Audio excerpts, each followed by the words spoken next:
It's Red Eye Radio. Gary McNamara and Eric Harley talk about everything from politics to social issues and news of the day.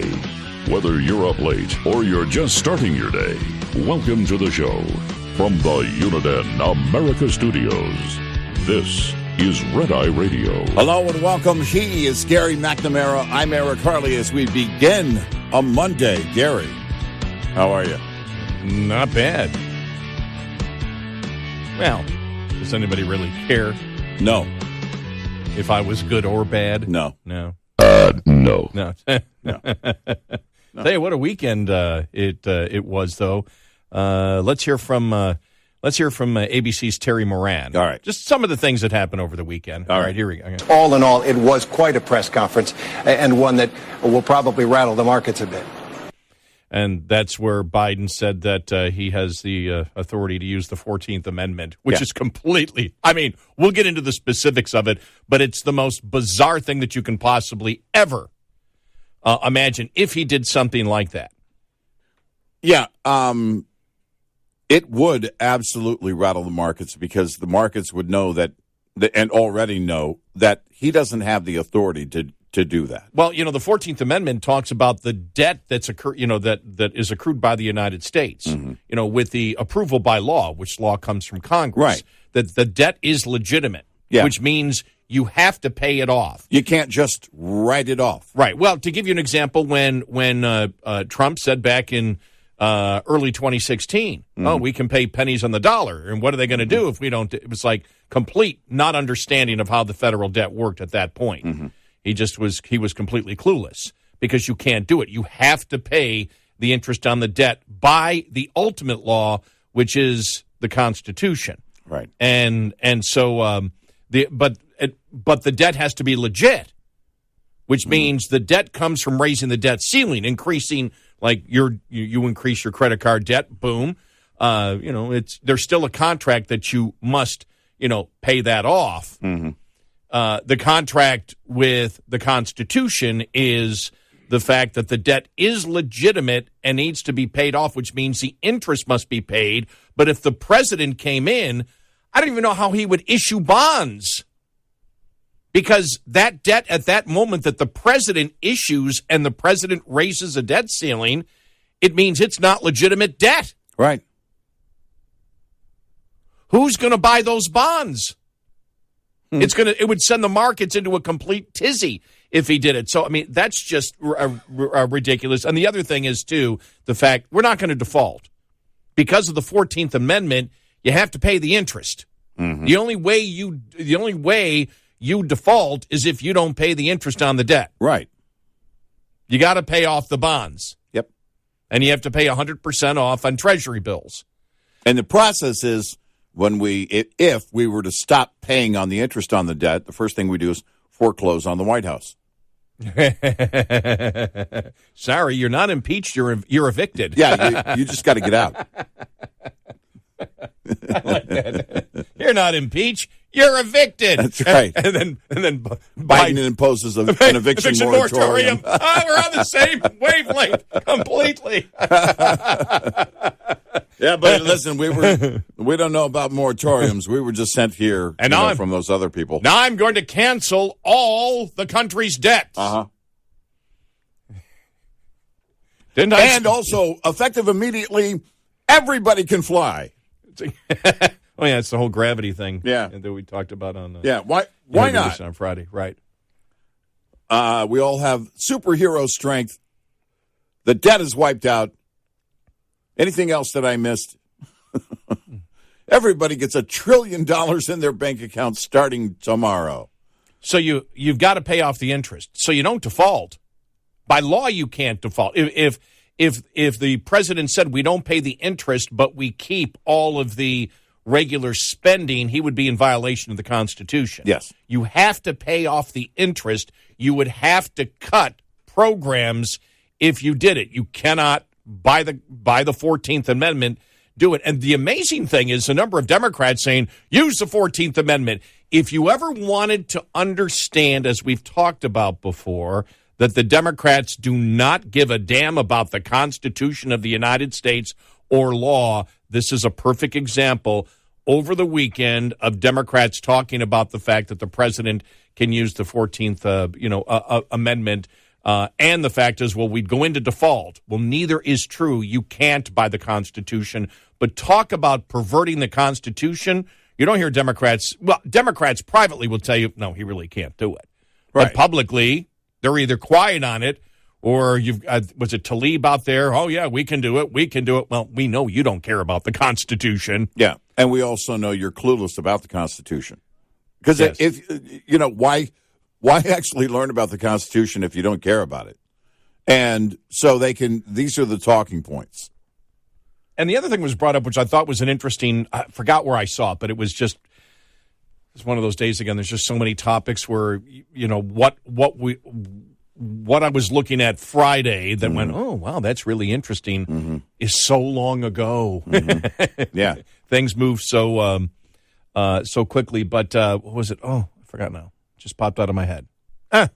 See what happens on Monday when I don't have my coffee. Well, these this is the issue, at hand here with the debt. You don't see anybody that's being interviewed. Jamie Dimon, the CEO of J.P. Morgan Chase, was interviewed last week. I forget which day it was. Well, what do you think will happen if we go into default? What do you think? What do you think about if they don't come to terms and we head for default? The answer should have started with, well, we actually, by the Constitution, can't go into default. Right. I mean, we're gonna pay the interest on it. Right. But the question is, what happens with spending? Well, this is a matter for Congress and blah, blah, blah, blah, blah, blah. I'm confident they'll work it out. But the left wants you to believe, and a lot of the people that are, they're either clueless or they just don't want to get into the discussion about it, outside of Capitol Hill. People like Jamie Dimon, I don't know which. Remember when he was being considered for Treasury Secretary? Mm-hmm. And then they floated his name for Fed chairman. It's like, all right, fine. Does it really matter? Does it really matter in either case, right? Who's there? It's the same mentality. And if we're not going to get serious about our national debt, and this shows that many people don't care because the pushback should be obvious on this whole 14th Amendment. And if there was this uproar about the national debt, then there would be an immediate, massive, very loud response to this whole narrative on the 14th Amendment. From who?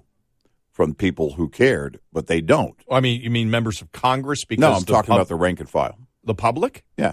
Well, the public will care once programs are cut. That's my whole point. Right. If we cared about the national debt, then there would be an immediate pushback on the ridiculous idea of the 14th Amendment. Well, we don't care about the debt. That's my whole point. We don't. We only care when Congratulations, you got it. We only care when we're affected by it. Exactly. That's what I mean. But Americans can't tell you what the 14th Amendment's about. Most Americans have no idea. The majority of Americans have no idea what the three branches of government are. So because if we cared about the national debt, we would care to learn that. Yeah. That's the whole point. Here we are, full circle. And that's the entire equation that we're dealing with right now, is that the ignorance reigns, and it allows people, including people in the media, to get away with garbage. So, yeah, it's interesting, but and the president's over there, I mean, just blurting out stuff. Oh, man, some of this, he was just rambling. Let me see if I can find the one audio where he was just, it was like, what? Here we go. All right. Let's play this audio. Here we go. And there's a lot of other, for example, the idea that we're, in terms of taxes, that they refuse to, for example, I was able to balance the budget and pass everything from the global warming bill. Anyway, I was able to cut by. What the hell is he talking about? He has no idea. I was able to balance the budget. What the hell is he talking about? He's just bouncing off walls. I mean, it's embarrassing. I mean, that kind of thing scares the worldwide markets, saying, my God, the person at the head of the United States is completely and totally clueless. And incapable of leading. Yeah. I don't care what's behind the rambling you just heard. He's incapable of leading. His mental status right now, when you hear things like this, I don't know how people aren't shouting at the top of their lungs. He's not fit to serve. And he's not. No. Let's quit being stupid about it. Yeah, we said that the Democrats know. The majority of his party doesn't want him to run next year. You saw Fetterman showing up. Oh, my God. There's been a couple of articles working. It's like, look at the cognitive problems that the Democrats are okay with. Fetterman, Feinstein, what's going on with the president right now. And Fetterman showing up basically in a hoodie for a televised Senate press conference the other day. It was embarrassing. Yeah. It's just like, my God. His first day back, he gets out of his car knowing the media is going to be there. You're in charge of his media affairs. Could you not tell him to get dressed? He gets out of the car in basketball shorts and a hoodie.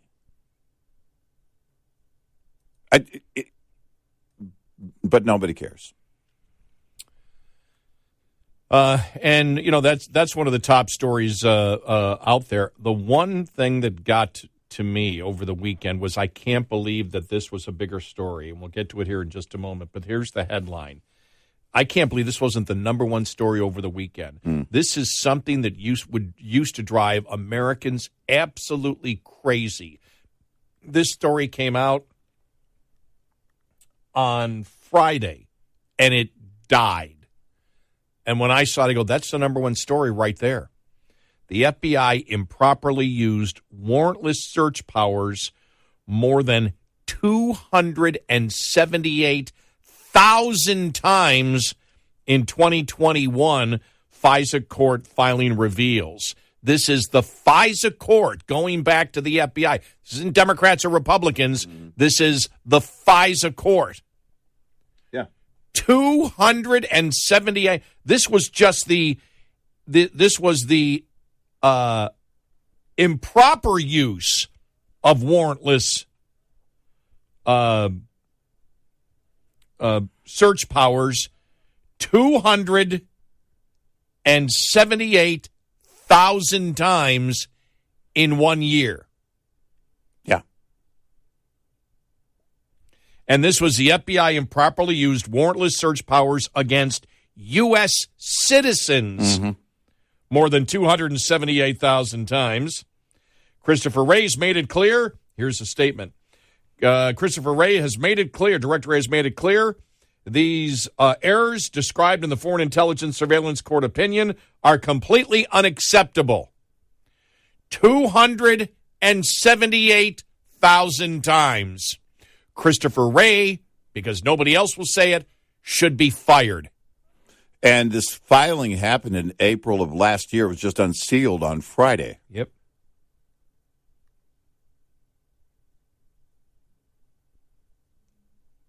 Look, we talked about it from the beginning of the Russian hoax and said, look, if this is going on and it's happening with somebody as prominent as Donald Trump and then who then became president, a candidate in 2016, then president, if all this is happening to someone like that, don't believe for a moment that it won't be weaponized against you. Here's more evidence that we continue to bring over and over and over. I'm waiting, and I don't know. I didn't, hear anybody. There were a couple of members of the GOP kind of, making some comment about it. But how do we not have a hearing about this? This is going to be the problem. There will be. There has to be. Yeah, there's going to be a hearing. Yeah. But here's the problem. Right now, the GOP they have less than 2 years to get everything done, and they haven't even scratched the surface on Hunter yet. I don't know how they're going to have the time. We're going to have hearings going on at 2 a.m. for them to get it all in. I don't know how you have enough time. Just amazing. We'll get to that coming up and a whole bunch more. 866-90 Red Eye. Logging miles during the hot summer months can put a serious strain on you and your truck's health. Did you know pollutants and allergens in the air outside can enter your cab through the HVAC system without you even cracking a window? That's why it's important to check those cabin air filters. Not only do dirty cabin air filters contaminate the air you breathe, they can also cause major damage to HVAC components like blower motor resistors and AC compressors. Have your cabin air filter serviced if you notice less airflow than usual coming from the interior vents. This is a common sign that your filters are at the end of their life cycle. Breathe easy when the air in your cab is fresh. This report is brought to you by Shell Rotella. Shell Rotella, with advanced synthetic technology, is designed to help keep your rig running with more mileage and less maintenance. We'll be right back with more Red Eye Radio with Eric Harley and Gary McNamara.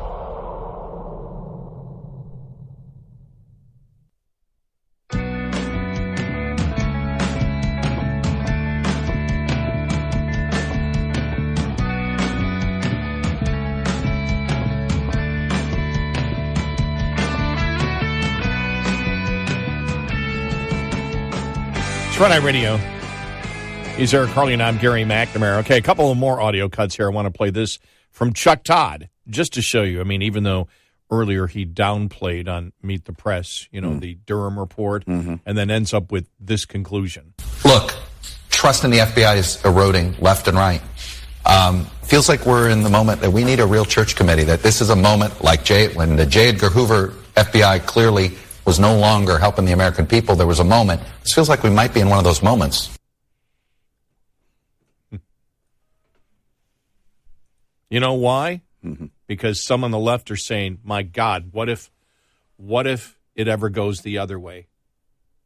Yeah. Where the right takes over the FBI and it becomes a political activist group. I mean, there is so much rot, and we'll get into more of the specifics of the whole FISA warrant thing with the FBI, because somebody has to be fired for that one. You have to be. Yeah. You cannot let that go. You absolutely cannot let that go. Also, Janet Yellen had this to say over the weekend, also on Meet the Press. You ready? All right. Remember, she's the one that denied that inflation was going to happen, right? That it was transitory and everything else. Here we go. All right. We take pride in the credibility of the forecasts that we make.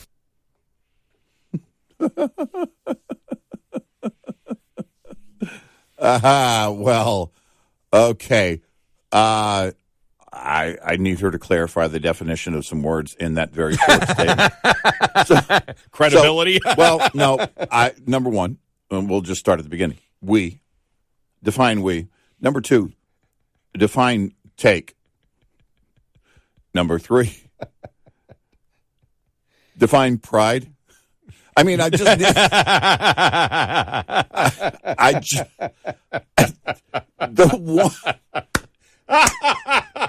not even to credibility yet. I know. I skipped over a bunch. I mean, the hearings I would have on that one brief statement. And forecast, that's out the window. But, yeah, I'm going to need you to answer some questions about that word, too. It's insane. Well, look, she's older like I am, so I can include myself in this. I'm glad that we now have elderly gaslighting. Yeah, right. It's about time. That's right. That's right. It should be equal. Gray gaslighting. Equal opportunity gaslighting. That's what we support. There's no ageism in the gaslighting. That's right. Of the left right now. That's right.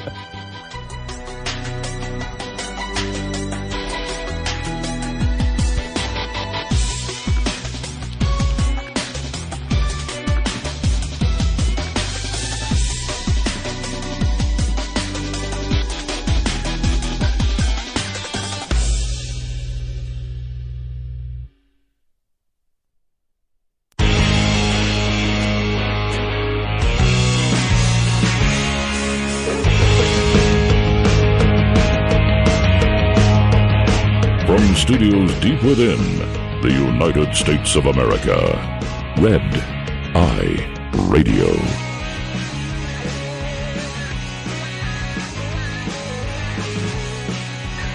It's Red Eye Radio.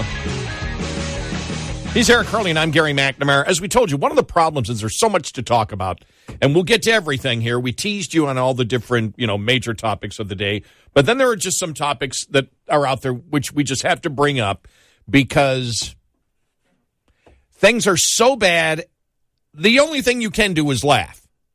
Yeah. Because what's coming from the left is so incredibly idiotic.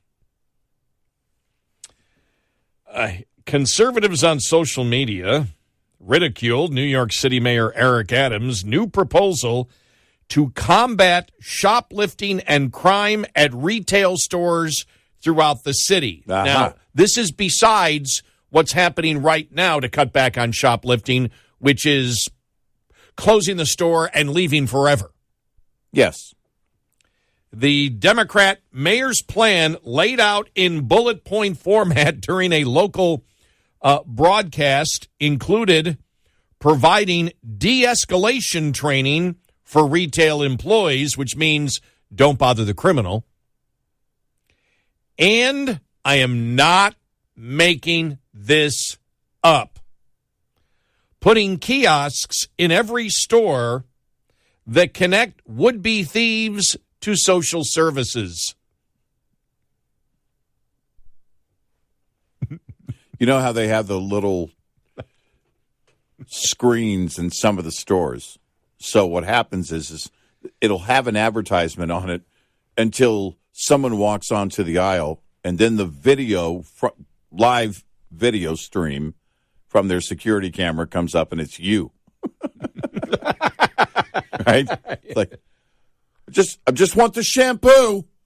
I just want the shampoo. Now on those video screens, they can put on an ads. Attention, would-be thief. We know there's a lot of things going on in your life. You have tons of problems, and we want to help solve them. Let's get you some help. Let's meet Linda. She's a social worker. She can help you. You don't have to steal that. This is... It's insanity. They're going to talk them down out of everything, right? They believe they'll talk criminals out of everything. Listen, we know you're just stealing to feed your family.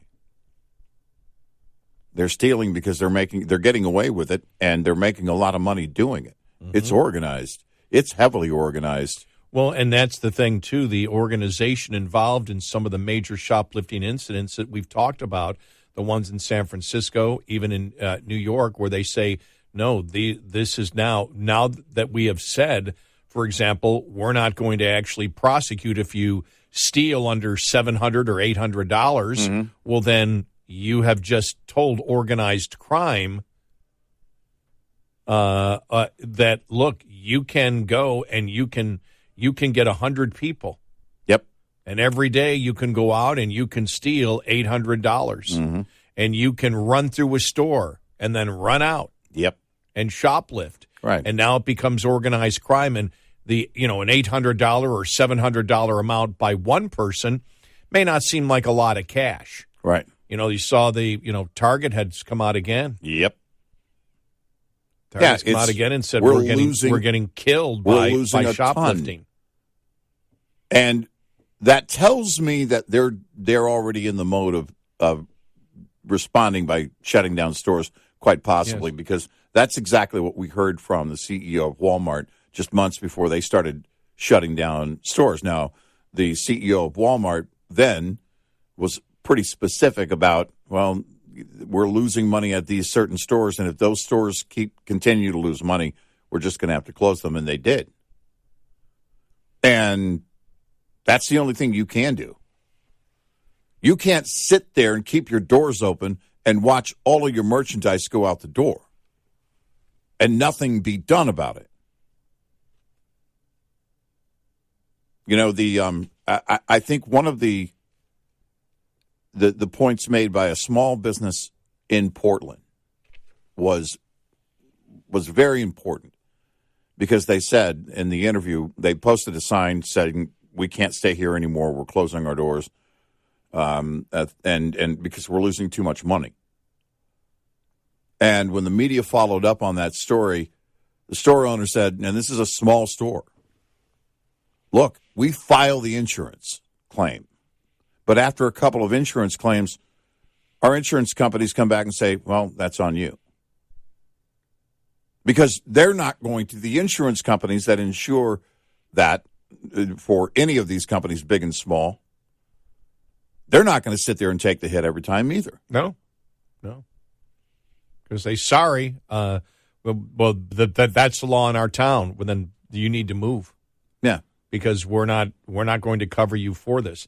I think it was Ted Cruz who said it's not going to work because they'll steal the kiosks. Yeah, exactly. No, exactly. That's it. Because you think about it. There's a lot of brilliance in that one statement. They're going for the money. If what you're promising them is that the government can help them. What you're saying with social services is, well, we can get you help. What? A couple of $100 a month in food stamps? They're going to have that by the end of the day, if not the end of the hour. Just in this one take.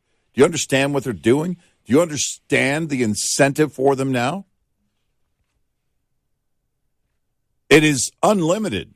That has to be heartbreaking for, when he says, it shows that, remember, when Adams came out, I'm a police officer and everything else, and we said, well, let's wait to see what happens when he has to deal with the liberalism in Albany and the liberalism in New York City. Mm-hmm. Let's watch how he, stops actually supporting law enforcement that makes the city safer. Well, he's fully now, part of the far left by saying, oh, we'll stop it by putting kiosks. First off, we need to have de-escalation of the employees. That doesn't stop de-escalation training for employees, does nothing. In fact, that makes shoplifting easier. We're not going to confront you in any way. Right. That makes it easier. So it's the employees' fault. They're shoplifting because of the employees. So we need to have the employees know to stay out of the shoplifters' way, and then we'll make sure we put in kiosks where the shoplifters can look for help from social services. Right. Or do both. Hey, I can sign up for food stamps here. Okay. All right, let's take off with the $800 or the $800. Yeah, exactly.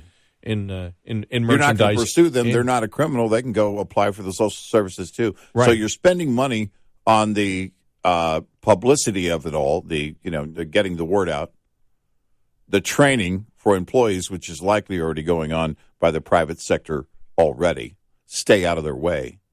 They don't want the liability of somebody intervening and getting hurt. And then, okay, we're going to, and here's my question. Are you going to increase social services? You're going to incentivize it in a way that really gets their attention? No. So what are you going to do? You're doing nothing. You're making them laugh. And by the way,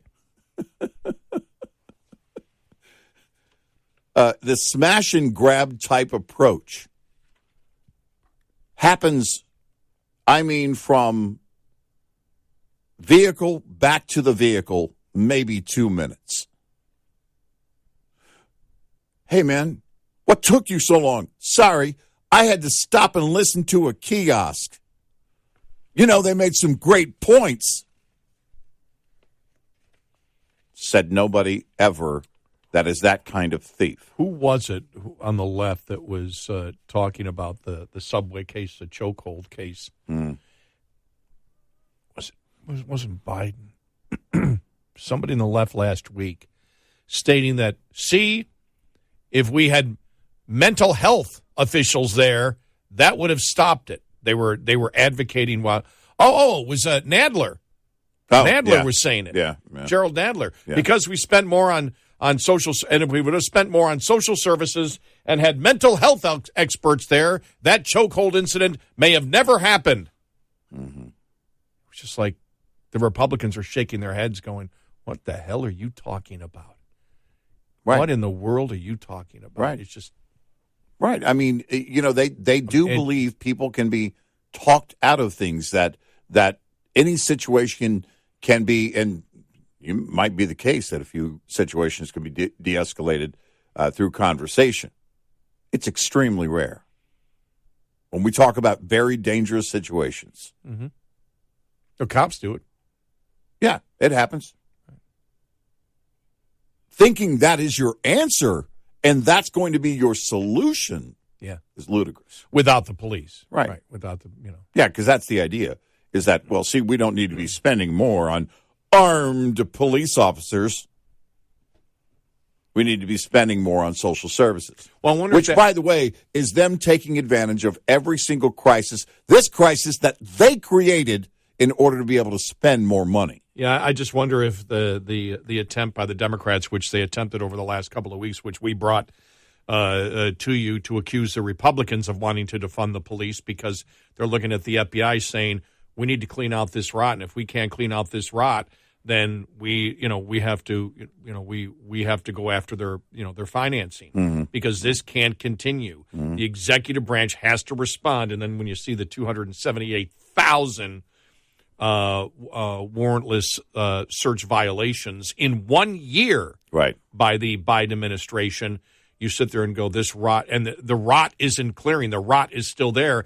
And by the way, the Democrats may pretend it's not there. Chuck Todd coming out and saying, okay, we need to have a federal investigation on what's going on at the FBI. Right. We can't be like Hoover. He understands what's going on. They actually know what's going on. He knows it.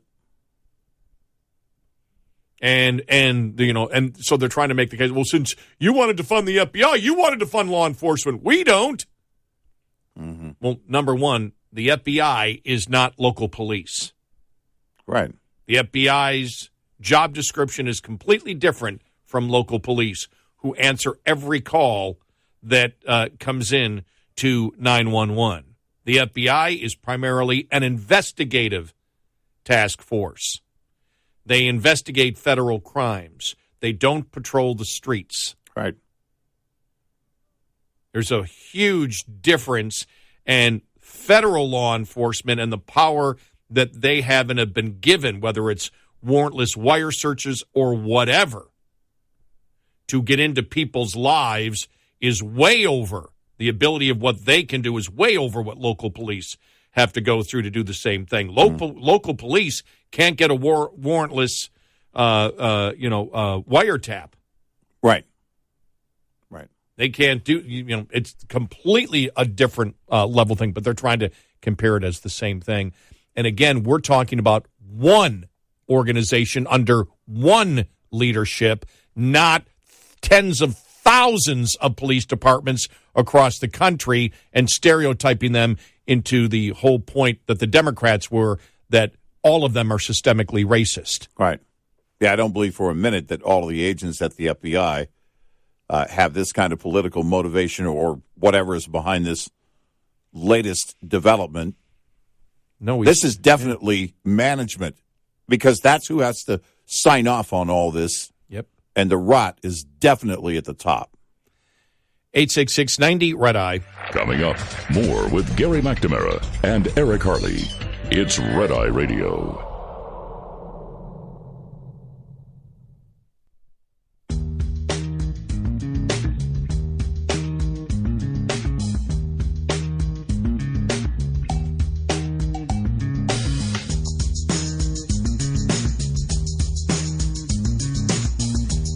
It's Red Eye Radio. He is Eric Harley, and I'm Gary McNamara. Oh, I know what I wanted to say. When I forgot about it earlier, when we're talking about the debt ceiling, we'll get to that. It was actually, when I related back to Friday, it was a Jonathan Turley column, where he said Democrats in Congress want to nullify their own existence to Biden. And this was actually being talked on MSNBC, where they had a Republican congressman on it. We'll get that because that was really interesting.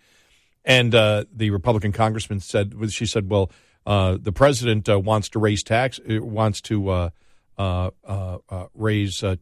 he goes, well, I have a great idea. Stop giving green energy credits to the rich.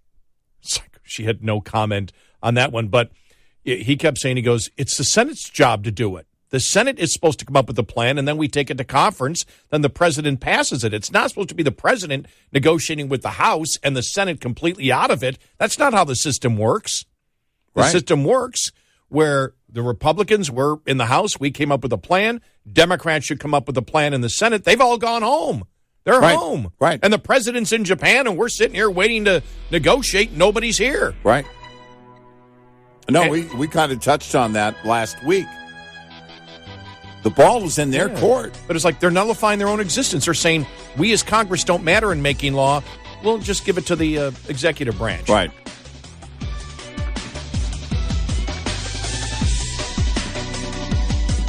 Top of the Hour News is brought to you by House Products. Visit houseproducts.com. This is Red Eye Radio on Westwood One.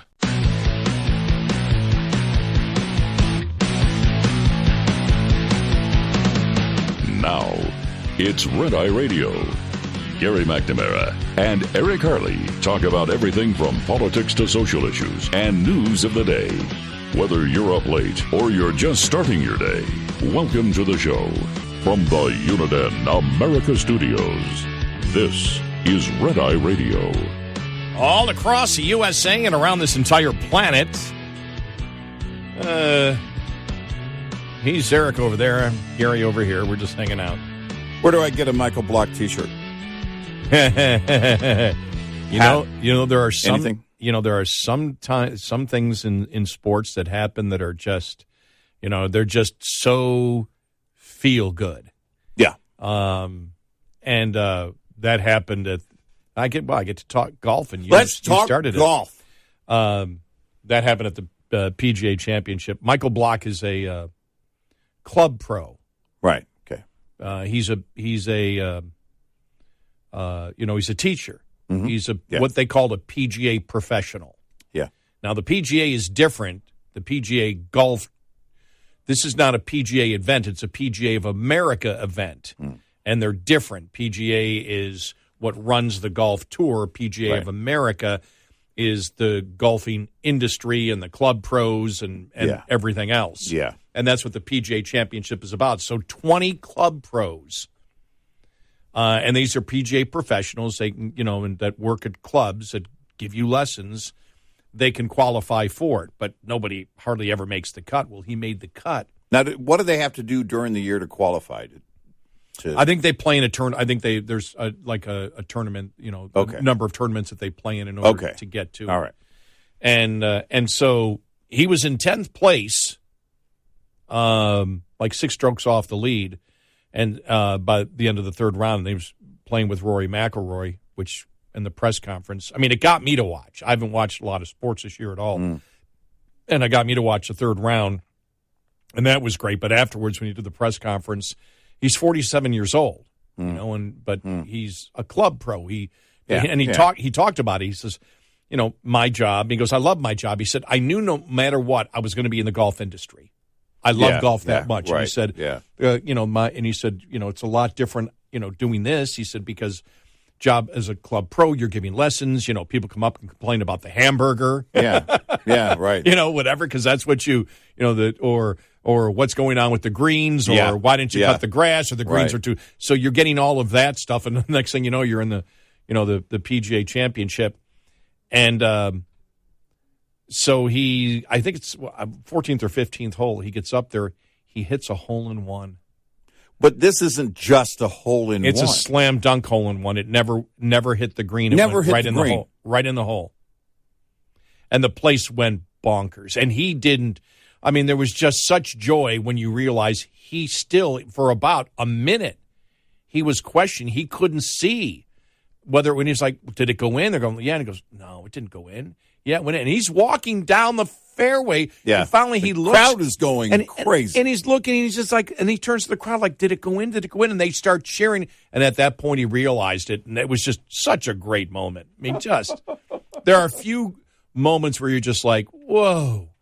So originally, he would be going back to his club, to do his job in California, but he ended up in the top 15. He was in 15th place, and everybody in the top 15 get invited back to the PGA Championship next year. So he's in again. And he got the last sponsor exemption into Colonial this week, right around the corner from us. And I wish I was in town this week because I would go. I'd probably go to see him. Yeah, but it's Memorial Day weekend, so right. One time I was sitting in with the very great Hal J, who's the longtime host of our flagship WBAP in the mornings, and I was sitting in with him and from Colonial, and it was a very interesting experience for me, and it was a lot of fun. I mean, we're doing a radio morning show, so. But it's a very interesting experience watching everything, be set up and how it is organized and all of that. And I've seen that before outside of the work we do. I've seen that, up close because we have a couple of tournaments that come through here. But that one was we got a little more insight from it. So it was really interesting to learn about it. I was able to, when I first, this has to be in the late 80s, when I first got into, when I started doing talk radio, but I actually, because no one else was there, we actually sponsored a local amateur tournament called the Porter Cup. It's one of the premier amateur events.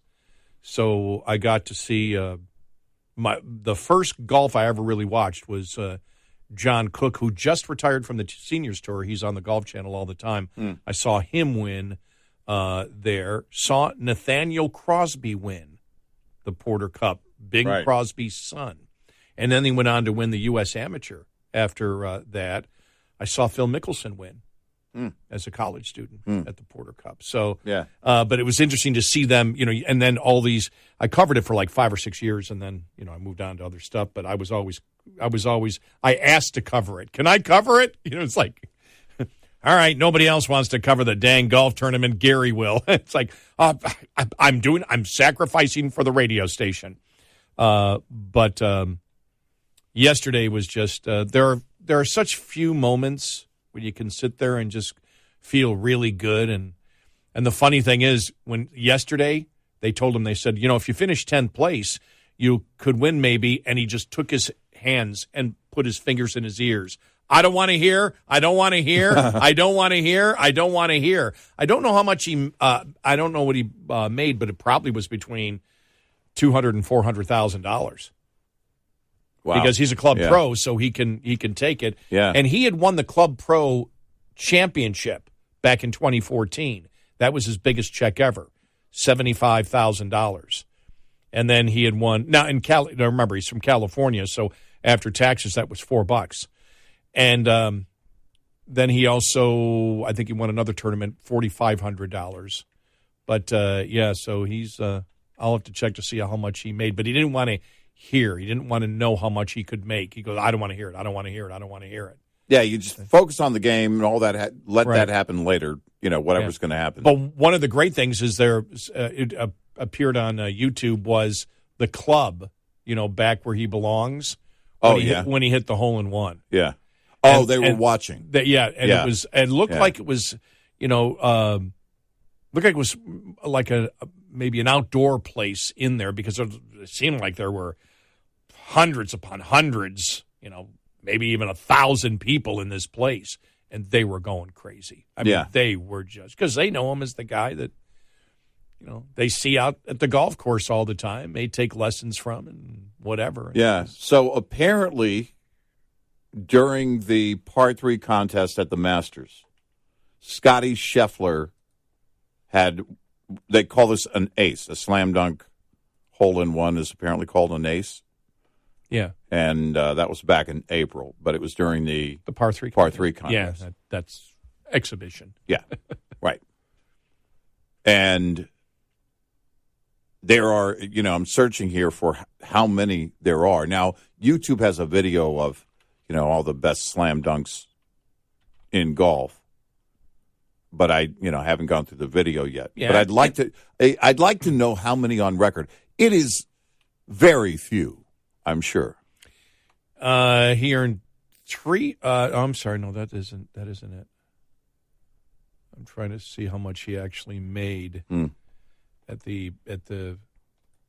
There's looking at his career earnings. Comedian Nate Bargatze was at a tournament that was for charity recently. $288,000. Okay, wow.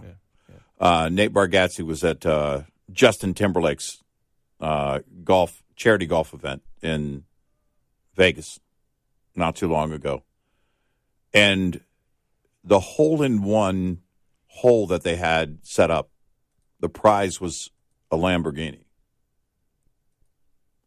And Nate hit it, and it landed less than 18 inches from the hole.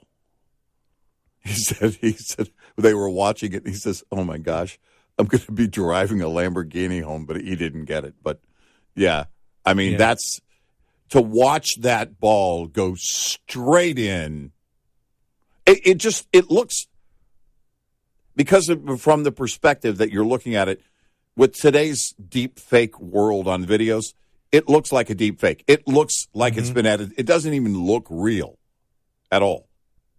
It looks like somebody edited that, to make that happen. But it definitely happened. They had to do a delay because it damaged the hole, because it hit the back of the hole. So I wondered about that. They had to recut the hole and do that. So.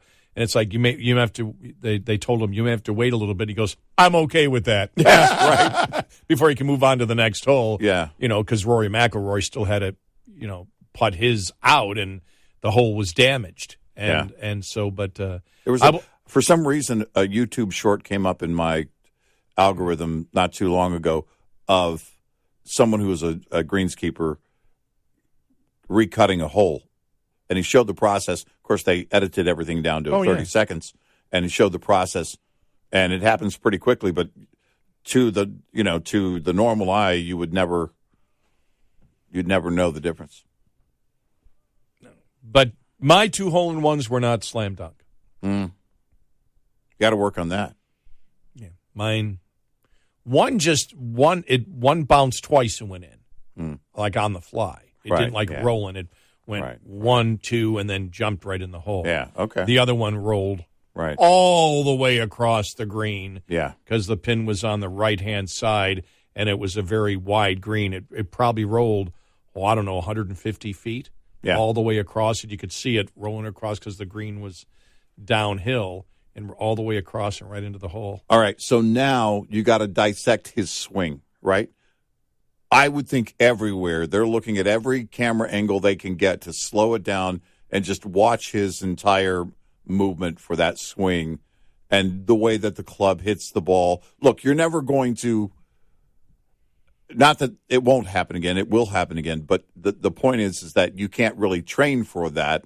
You can train to get it as close as you can, but there's no training for a slam dunk in golf. No, I've had much greater victories than my hole-in-ones. Yeah, but you want to golf course. you just want to slow it down and say, okay, how look at from the very beginning of that swing, and then all of a sudden sending that ball and the positioning and what his he hit it right, but left hand did and his right hand did. Right, but he hit some bad shots. I mean, he was sure. He blocked the ball a couple of times. Oh yeah. Where and so again, it's tough to figure it out because a hole-in-one is let's be honest, a hole-in-one is a lot of luck. Yeah. It was great to see, but it was a lot of luck. My point is watching it happen in slow motion, right? Just re-watching it in slow motion from the beginning. Yeah, I don't think you're going to get any tips on how to hit the ball, though. That would be my thing from watching. No, that's why I said you can't really gain anything from that. You just want to watch everything as it happened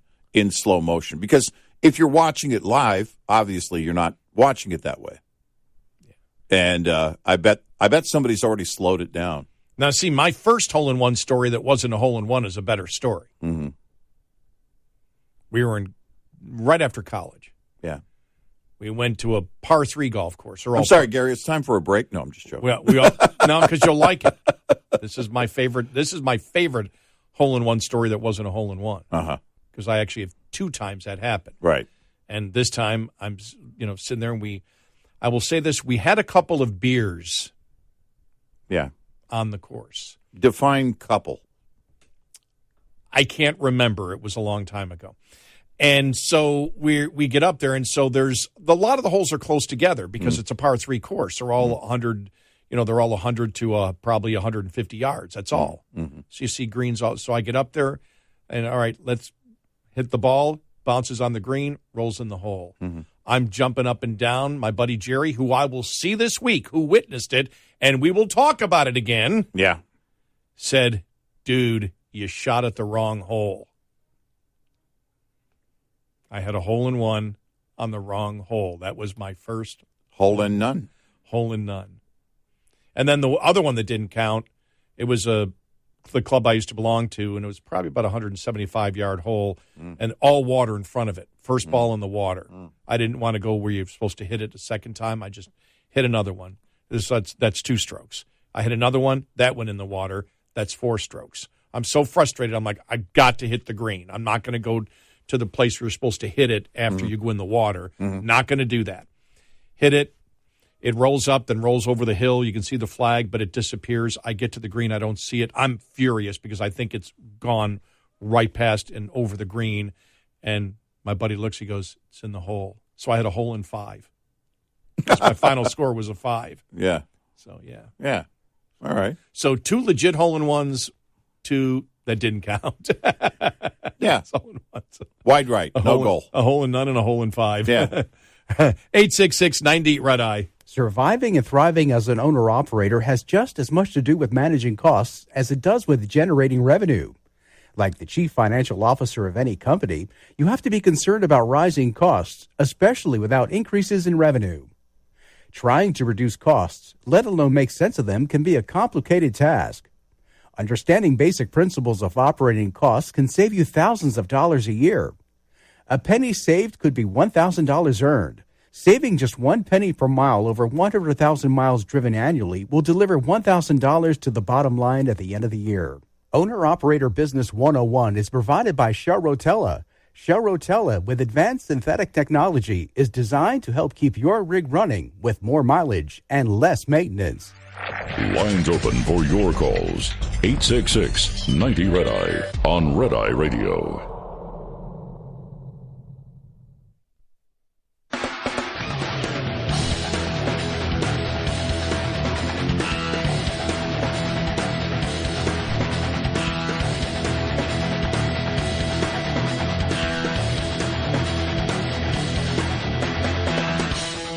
It's Red Eye Radio.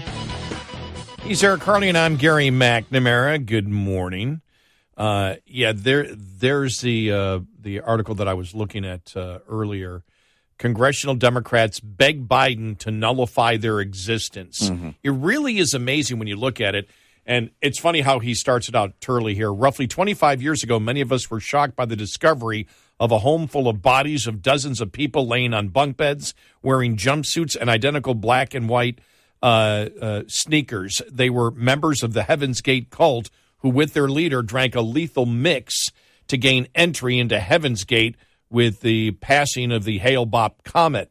Few of us could understand how rational people could believe their leader that it was necessary to shed their earthly bodies to gain access to an orbiting alien spacecraft.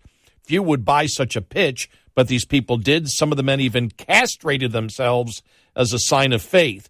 This week, Heaven's Gate came to mind as I watched members of Congress line up to take a step that runs against every assumption of self-preservation in a democracy. They sought to make themselves non-entities. They called upon President Joe Biden to reject their very institutional existence, discard the separation of powers, and unilaterally borrow and spend federal money.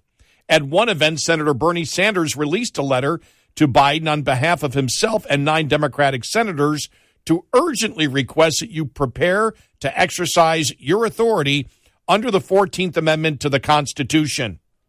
He was joined by Warren, Merkley, White House, and others. Obviously, they are not cultists, but that only makes their actions even more inexplicable. These are rational leaders whose desire to nullify their own existence would have seemed entirely implausible to the founding fathers. A presidential power of the purse, however, is a fiction, only marginally more credible than the Hale-Bopp comet's power to whisk human souls away into space. And that's the mind-boggling part of it. And I've said there's an important lesson when we talk about the fact that, it's, remember Antifa came along because the right is fascist and they are anti-fascist, but in reality they're fascist. Yeah. But the same thing with the Democrats.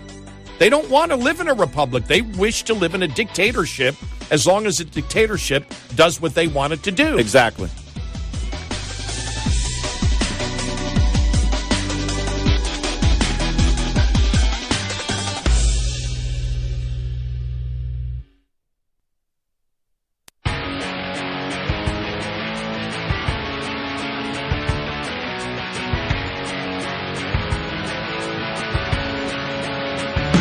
You're listening to Red Eye Radio from the Uniden America Studios. It's Red Eye Radio. I'm Gary McNamara. He's Eric Harley. So the whole debt ceiling thing, again, that and the Democrats and their mindset on this brings us back again to the ignorance of the American people. What they're hoping is that the ignorance of the American people is what will make the American people stand by them. We've talked about that the majority of Americans in the last polling, I believe it was done in the fall of last year, still don't even know what the three branches of government are. The majority of Americans have no idea how this country runs. They have no idea. Democrats who even know how it's supposed to run have no interest in running. This is an example of it. They have no interest in running the country the way it's constitutionally dictated to run. And this is where the Senate is just saying, okay, we're just going to go home. And it's supposed to work this way. The House of Representatives comes up with a plan. Yep. The Senate comes up with a plan. Yep. They go to conference. They work it out. Then they present it to the president, who will either veto it or doesn't veto it. And then the process will continue from that point. The Democrats have not only said, we don't wish to debate this, we don't wish to be a part of the process. Remember, they are the elected representatives of the people from their particular district. And they said, we're not going to be involved in this. We'll give it all to the guy that nobody trusts. Yeah. Which is the president of the United States. We're just going to go home. He's going to come up with the deal. And if he can't come up with the deal, well, then we say he should just make the decision of what to do that is absolutely unconstitutional. As Turley wrote here, after he compared the Democrats' reasoning to Heaven's Gate and the Hale-Bopp comet, the drafters of this amendment, the 14th Amendment, did not want Congress to simply dismiss its obligation to pay off the Union debts from the Civil War. Although the amendment is not limited to those debts, it has nothing to do with the debt ceiling set by Congress. Default, after all, is not a denial of the validity of the debt, but rather a refusal to pay, a refusal or failure to pay debts in time despite their validity. Courts have long left it up to the political branches to work out such differences in what is often a game of chicken with default. Moreover, as a University of Virginia law professor has said and recently pointed out, there is more than enough federal revenue coming in each month for Biden to avoid default by paying the interest on the debt under existing federal law.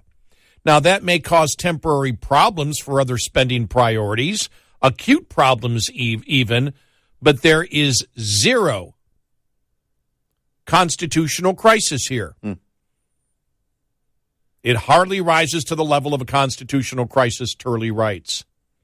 Instead, these senators are suggesting that a president does not need congressional approval to borrow and spend trillions of dollars, even though the Constitution explicitly grants both of those powers to Congress alone. They also claim that by demanding budget cuts as a condition of permitting further borrowing, the House is violating the 14th Amendment. Of course, the Republicans view it differently. It has agreed. The Republicans have agreed to raise the debt ceiling if Biden reduces future spending. Keep in mind that the House was responding to a crippling deficit that increased by nearly $1 trillion in just the first 7 months of fiscal 2023. The House was also responding to billions that were spent without congressional approval or support. That includes hundreds of billions in student loan forgiveness that Biden knew he could not get through Congress. Instead, he ordered it unilaterally. So who is obstructing the payment of the debt? The White House could conceivably find a judge willing to intervene in a classic budget battle to give the President Biden such unconstitutional authority, but it is unlikely to be sustained on appeal. And that may not matter. President Biden has previously taken actions that he admitted were unlikely to pass constitutional muster, but believed at a minimum by the time it gets litigated, it will probably give some additional time while we're getting billions out to people.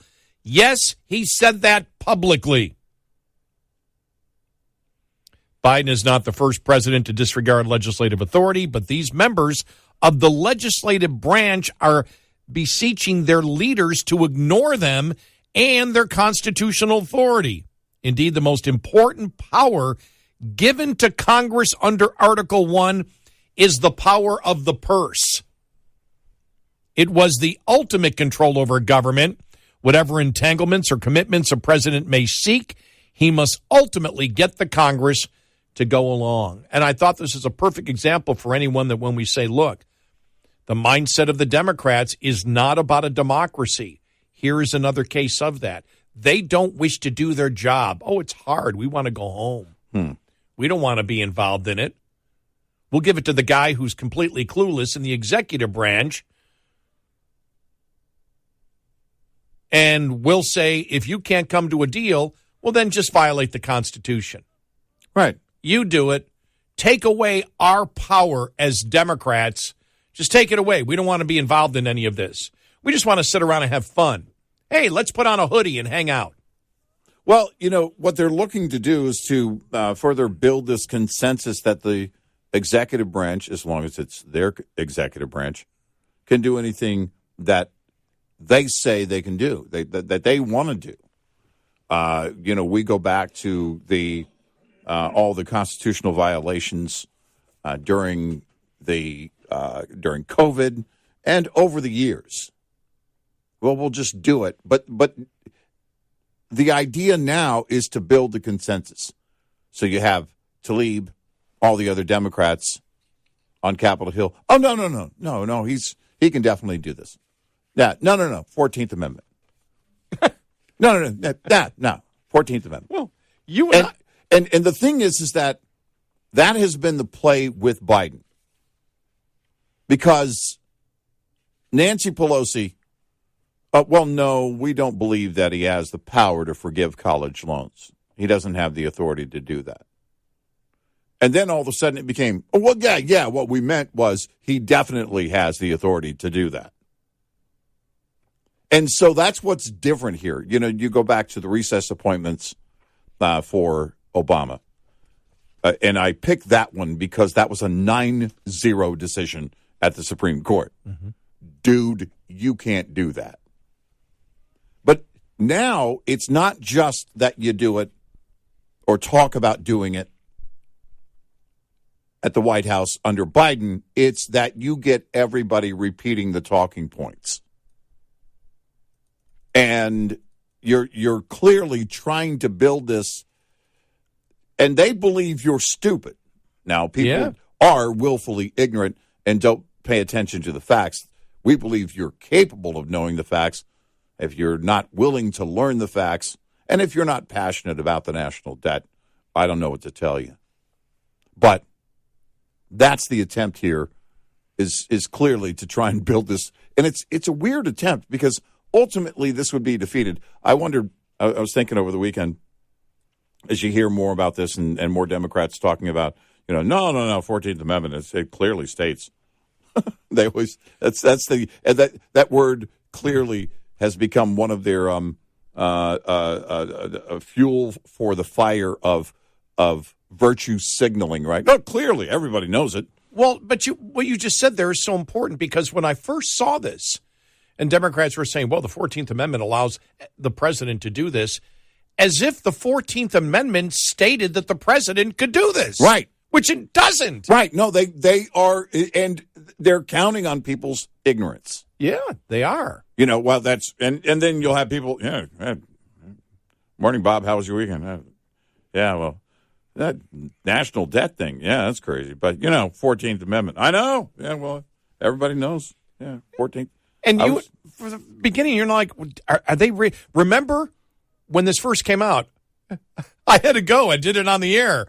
I was, okay, what am I missing here? Let's go back and look at the 14th Amendment again. Yeah, how are they trying to bend and break it now? And we're reading it. We go, well, it doesn't even address it. And they're making it sound like that the 14th Amendment specifically addresses that the president can raise the debt ceiling. Right. It's like, are we missing in here?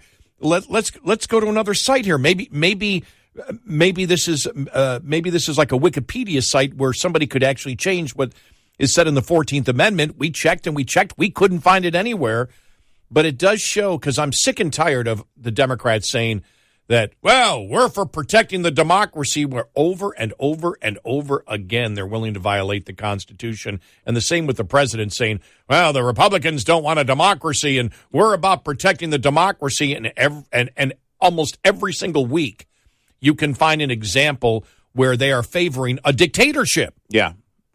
Well, you slow down and you do the very simple math, the very, and that's the way my brain works, the very simple equation as you observe it. And you say to yourself, well, wait a minute. Since the Civil War, Biden is the first president to actually use the 14th Amendment. If you're implying that it is, and they are. They're not implying, they're saying the 14th Amendment allows them to do it. So if that were true, Biden is the first president to ever use the 14th Amendment to raise the national debt limit since the Civil War?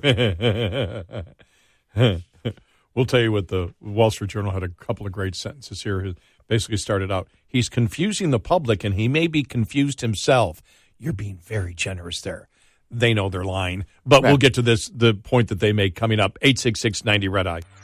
Get in touch with Red Eye Radio, toll free at 866-90-RED-EYE.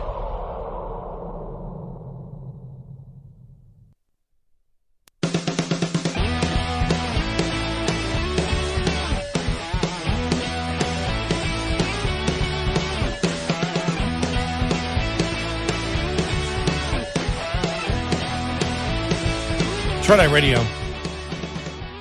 He's Eric Harley, and I'm Gary McNamara. This is Wall Street Journal about Biden. He's confusing the public, and he may be confused himself about what the 14th Amendment really says and how it affects the debt ceiling. Section 4 of the amendment says that the validity of the public debt of the United States authorized by law shall not be questioned. Nobody's questioning it.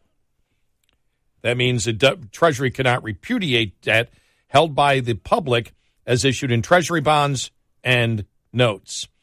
In practical terms, that means the Treasury Secretary must prioritize debt repayment once statutory federal outlays exceed federal revenue, In other words, she and Mr. Biden cannot willfully default even for a time without violating the 14th Amendment. Mm-hmm. You can't default. Nope. What the 14th Amendment doesn't allow is the claim by many progressives that the president can issue new debt without the consent of Congress. Merely because Congress has approved new spending does not mean the president can issue new debt on his own authority to finance it. He can't issue new debt on his own to finance Medicare, for example. Article 1 of the Constitution makes it clear the power belongs to Congress. Nor can the president issue new spending or forgive federal loans without Congress's statutory approval. That's what the challenge at the Supreme Court to Mr. Biden's unilateral forgiveness of federal student loans is all about. And so this entire thing of default, and we go through this every time, and we see every time we keep going, what does the Constitution say? They can't default. Programs may be temporarily cut, but the United States is not going into default. No, it's not going to happen. And whatever Treasury bills come due, the Treasury Department will pay the interest and the principal on that, which then will be reissued, and that principal again will be, further delayed in being paid with new Treasury bonds and bills. Yes. And so even the principal isn't a problem on it, because as long as we're paying the interest on it, everybody knows eventually we're going to have a deal, so people will still buy Treasury bonds around the world. You're not doing anything at all. It's an empty threat by the president. It's an empty threat, completely. And it doesn't go anywhere politically except for with, Tlaib and a handful of Democrats. It goes nowhere.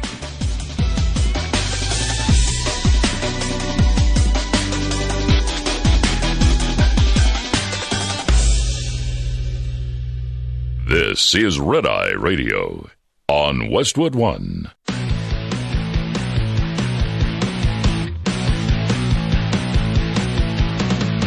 Now, it's Red Eye Radio. Gary McNamara and Eric Harley talk about everything from politics to social issues and news of the day. Whether you're up late or you're just starting your day, welcome to the show. From the Uniden America Studios, this is Red Eye Radio. All across America and around the planet Earth, we are Red Eye Radio. Download our app today. Listen when and where you want if you can't listen live overnight. All right, so we're just talking about the debt ceiling. I want to play this audio cut. This was, we're playing it. It's just I'm pushing the button. Yeah. All right. I don't want to make it sound like you weren't included in it, but we're not pushing the button together. Well, thank you for clarifying that. It's not like we're sending off ICBMs where we both have to push the button at the same time. There's no code. There's no countdown. There's no launch. Nothing like that. But we don't have to confer with the Joint Chiefs of Staff. We're not calling our allies. No, Eric has deferred his responsibility like the Democrats. That's right. To me or Biden. I'm going home. All right, let me get ready to push the button here, and this is I'm basically the button pusher. I made it sound like I had some type of managerial hierarchy here. Yeah, and it was no. Gary pushes the button. Yeah, so he's got the one computer that will kind of play the audio without problems. All right, but this is Meet the Press, Janet Yellen, Treasury Secretary on. Mm-hmm. And we may stop this a couple times through it. Just to. I have a feeling we will. Because it is Chuck Todd asking the questions. Yeah. All right, so let's get right to it on the debt ceiling constitutional crisis. Yeah. Not All right, here we go. All right. Let's end with a phrase that I talked to you about at the beginning, and that is this idea of extraordinary measures. Is the 14th Amendment fall into the category of extraordinary measures? All right, first off, I have no idea what he's talking about. Extraordinary measures doesn't exist anywhere in the 14th Amendment. Right. So I have no idea. I mean, they're like making this stuff up. All right, we'll continue. That didn't take long, did it? Yeah, but why not, right? I mean, why not just make it? I mean, Right. he just, the way he just, that phrase was filled with so many questions. Right. This is what we're getting to. You and I now on the questions, and I said it earlier with one, simple statement from Janet Yellen. But in this case, the question from Chuck Todd, I've got questions of pretty much every word in that question that he asked her. That's how bad it's getting. He's a little bit. At times, he does his own version of Nathan Thurm. Yeah. By the way, thanks to a couple of emails that I got that said, "Man, you're right. Yeah. The Democrats have become Nathan Thurm." Yeah. Who was a character on SNL played by Martin Short. Right. The great comedy. Yeah, the cigarette lawyer. Cigarette company lawyer, and the whoopee cushion manufacturer lawyer also. Can't forget that. I had forgotten about that one until you mentioned it last week. Oh, the whoopee cushion. That's just greatness. That's great. Yeah. Total greatness. About the woman who injured her buttocks using a defaulty whoopee cushion. And it's what's his name doing Mike Wallace. Way back then. Yeah, it's Harry Shearer doing Mike. Yeah, exactly. Yeah. And so him doing the thing about the woman injuring her buttocks by using a faulty whoopee cushion. Yeah. It's like, and in that voice, it was in the Mike Wallace voice. It was just hilarious. Yeah. All right, but getting back here we go. Back to Chuck Todd. All right. Here we go. All right, let's go, Chuck. Well, extraordinary measures is used in a different way, but there has been much discussion of the 14th Amendment. And as President Biden said, I believe this morning, it doesn't seem like something that could be appropriately used in these circumstances, given the legal uncertainty around it and given the tight time frame we're on. So my devout hope is that Congress will raise the debt ceiling. But are you All right, very quickly here. He keeps it right. He keeps wanting to interrupt her because it's not going his way on it. I love that part of it. Yeah. Yep. By the way, she's only taking one part. Biden said, well, I don't know if I can do it. Maybe I could. He said both. So she's just taking one portion of it, but we wanted to clarify that. Now the continuation. We'll pay all of our bills. If it doesn't happen, okay, and we're at this point, are you just going to sit there and pick and choose? Or why not go and pay and then, it's one of those, are you going to pay all of our debts and essentially let the courts tell us you shouldn't have? I mean, if we breach this debt ceiling, I understand not wanting to use it now, but are we really going to sit there and just let some bills go unpaid, not even trying this? All right, now, he knows how the system works. Yeah.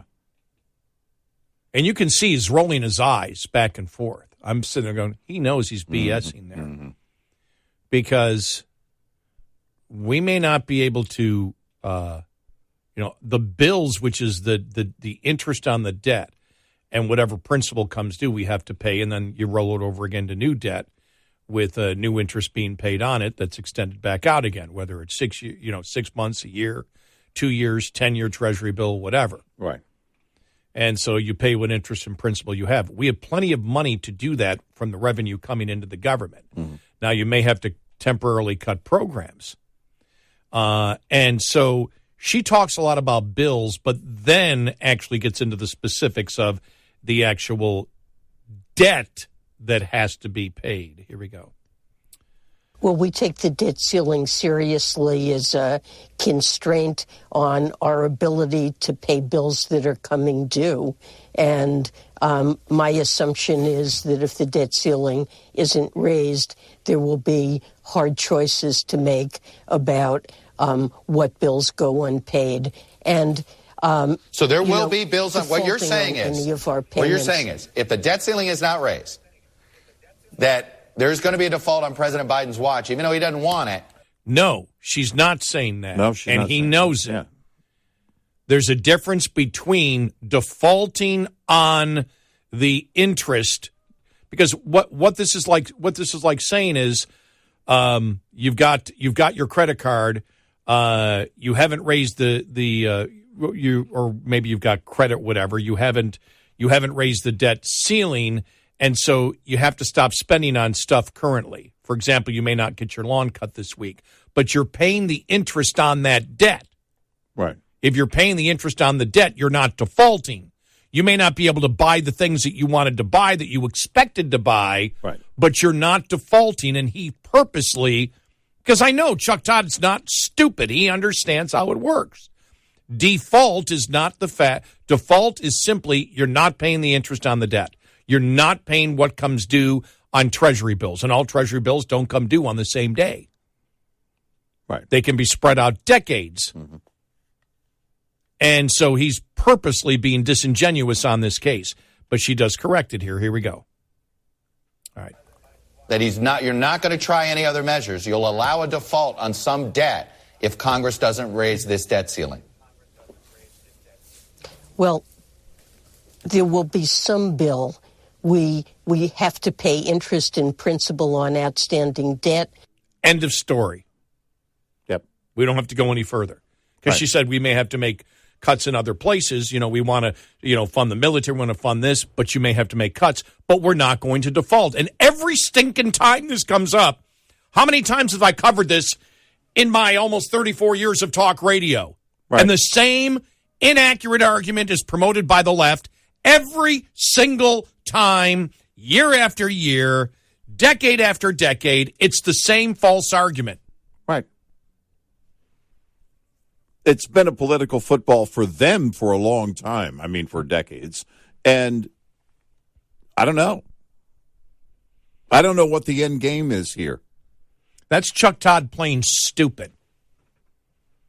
He knows how it works. He's playing right into the talking points. Right. Well, the White House is saying default, so we got to say default. Yeah. And it's not default. And I'm glad Janet Yellen explained what we've been explaining all along for 34 years. Well, because here's what you have to, here's the landscape, right, of this situation. As bad as she is as Treasury Secretary and was as Fed chair, she knows the Treasury is not going to take the hit for a Biden. The Treasury is going to do what they are constitutionally bound to do. Right. She's not going to go outside of the Constitution and not make the interest payments on the debt. That's not going to happen.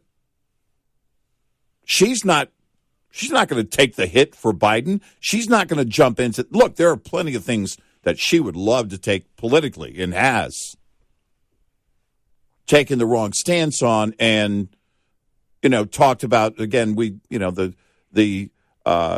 going on with inflation, and at the time it was good. Well, inflation is transitory, and blah blah blah. And she was part of that entire, set of steaming pile of garbage that they repeated over and over again on that. But on this one, it is a process that the Treasury is not going to reverse. They're not going to step outside of it and then violate the Constitution and then have Joe Biden turn around and go, oh, well, I didn't know the Treasury was going to do that. Well, gosh, I guess, we can just put that on them. Because ultimately, it falls on her. Yeah. She would not have to follow the Constitution at that point. Right. And that's why, again, markets were like, whoa, because when Biden came out and said, I'll do it. Well, remember, at that point, if Biden says raise the debt ceiling, some of that debt then is not considered legitimate by the Constitution. Exactly. Because it didn't go through the congressional process. Right. And so people would be afraid to buy a Treasury bill. Well, that's it. The markets would look at that and go, okay, we don't know. We have no idea what is what here. We don't want to jump into this. From this point on, we're going to sit on the sidelines. We don't want to jump into it because we have no idea how much of this debt would be legitimate. And if it turns out it's not, then what happens? I mean, there's a black hole of a question if I ever heard one. I know. That's the entire thing. If he did it, it was big. Well, that would make the debt not legitimate at that point. Exactly. If Congress raises a debt ceiling, then all the debt is legit because only Congress can do that. Yeah. No, you're blowing a hole in the matrix at that point. Now, the only thing is, if he did do that and then nobody bought Treasury bills and it went up to 30% for a 6-month Treasury bill, I would buy one because I know that eventually they'd pay it off. And I'd walk away a rich man in 6 months. Right. Yeah. It's but it does shake the markets because you don't know at that point. If he did that, it would show instability in the American government that a president is doing something that everybody knows is unconstitutional. So it might make a huge dip in the actual markets. Well, see, the markets would probably take a hit on it. Years and years down the road, you would be in front of your TV realizing they're about to pay that return for you and thanking President Byron Donalds for making that happen. And going, thank you, President Donalds. But this is such a game. It is such a game of words, led by a guy who can't seem to find the words 90% of the time. But they're lying to the American public again. Yep. There's no chance of default. Right. There's only a default if the Treasury Department doesn't wish to follow the Constitution of the United States. And that would be the question. Why do the Democrats want to violate the Constitution and not pay off that should be the question. Because we brought up the words, I think it was last week, the first time regarding all this, the constitutional crisis that we would be in. But it would be if the Treasury followed through with that. Because here's the thing too. If Janet Yellen had answered that question from Chuck Todd in any different way, the markets right now, the overnight markets right now, the pre-markets would be reeling because they would think, oh my gosh, she just might do it.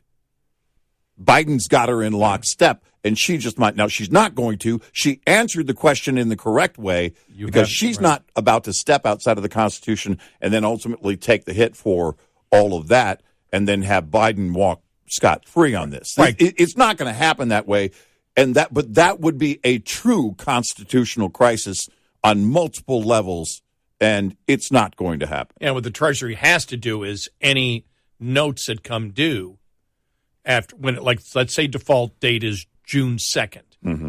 Then on June 2nd or the next day, June 3rd, you have to pay off all the interest and principal on those Treasury bills. But as long as you're doing that, the next day you're issuing new debt. Right.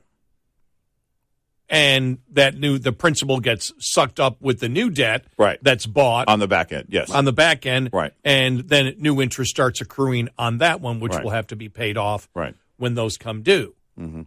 But you have to pay what comes due today, the principal and the debt on that, and then issue the new debt for the principal the next day, which you can do because you're technically not raising the limit with that debt.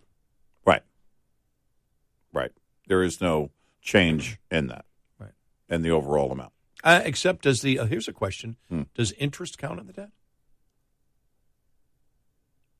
No, it does not count on because it is the interest only. It is not the principal amount. Now, if that interest, as it was adding to the principal, then would count as the overall amount. But you're paying that interest as you go. 866-90 Red Eye. We'll be right back with more Red Eye Radio with Eric Harley and Gary McNamara.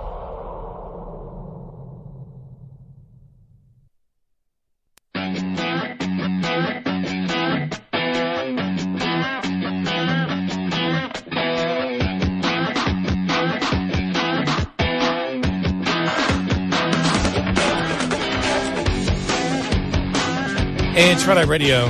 He is Eric Harley, and I'm Gary McNamara. As the Wall Street Journal points out here, Treasury has more than enough cash to pay to pay our interest on our debt and the principal that comes due on that day. Federal tax receipts in March were $313 billion. Interest payments $67 billion. April receipts $639 billion. It's always higher in April, isn't it? $639 billion. Interest $62 billion. So there you go. And as they write, it would be the height of fiscal irresponsibility if Treasury failed to use that cash to meet U.S. contractual debt obligations. Mr. Biden and Ms. Yellen would be violating the law. Yep. And so there may have to be some temporary cuts for a month or so, right, in order to come to a deal. But the entire lie that this country faces default is purely coming from the Democrats, and it has for decades that I've been covering the debt ceiling. Right, yeah. And the reason they don't want to go down the road of talking about, what the temporary cuts would be is because then you get into the conversation about the debt, and then, why the cuts? Well, this, and then why and then this. And then you're actually talking about the issue of the debt and why it's so important. You're actually talking about that when you start talking about, even temporary cuts during that negotiation period. And they don't want that. So they use the word default. Default is one of these fear words. The world is going to collapse. Mm-hmm. Well, the financial world would have a bit of an implosion if the Treasury Secretary, decided to go along with what Biden is suggesting. She's not about to do that because she's not about to violate the law as Treasury Secretary. She knows that falls on her, and she's not going to take that kind of a hit for someone like Joe Biden or likely anyone.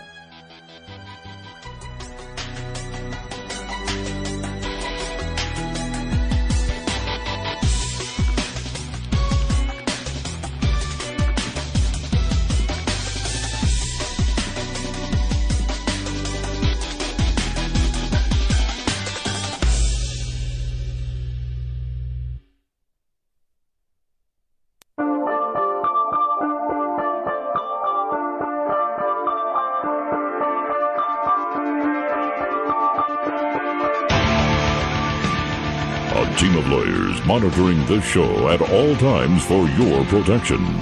Nightly, Red Eye Radio.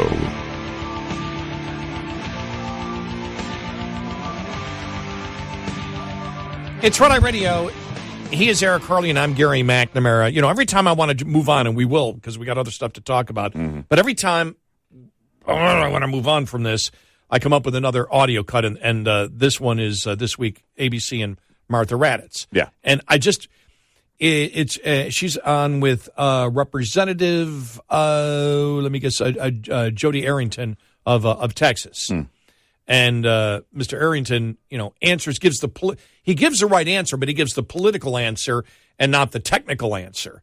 But I just want to play it because here we go again. They all know we're not going to default. They all know default is not the problem. Yeah. But it's what their focus is. And their focus is an inaccurate focus. It's a lie. And here's Martha Raddatz on it yesterday with Representative Arrington. Congressman, the president said he can't guarantee that Republicans won't force a default. Could Republicans let that happen?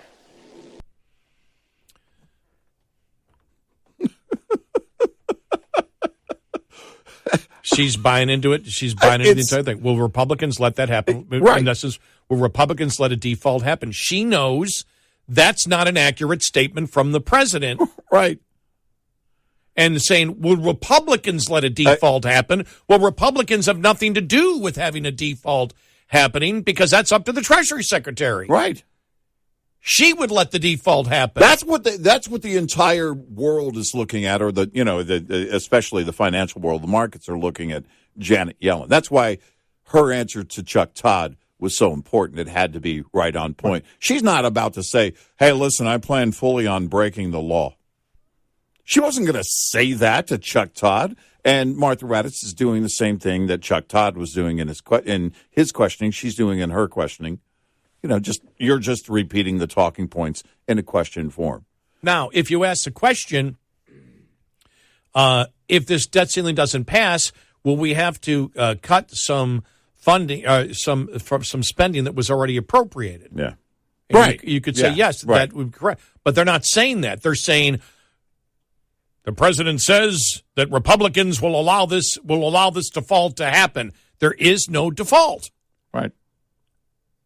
And they keep saying that over and over again. Now, he gives the political answer and not the technical answer, which, of course, is the answer that you give these days, which is, we've done our job. We're not going to let anything default. We actually passed a plan. The Democrats haven't. Here it is. Martha, I would suggest that the Republicans won't let it happen because we passed a debt ceiling proposal that raises the debt ceiling, and it does it responsibly. And we are the only chamber. We are only the only part of this tri-part negotiation that's actually done its job. There you go. And that's, again, what you should say is, well, you can't have a default. That's unconstitutional. There may be some appropriated spending that doesn't happen temporarily, but this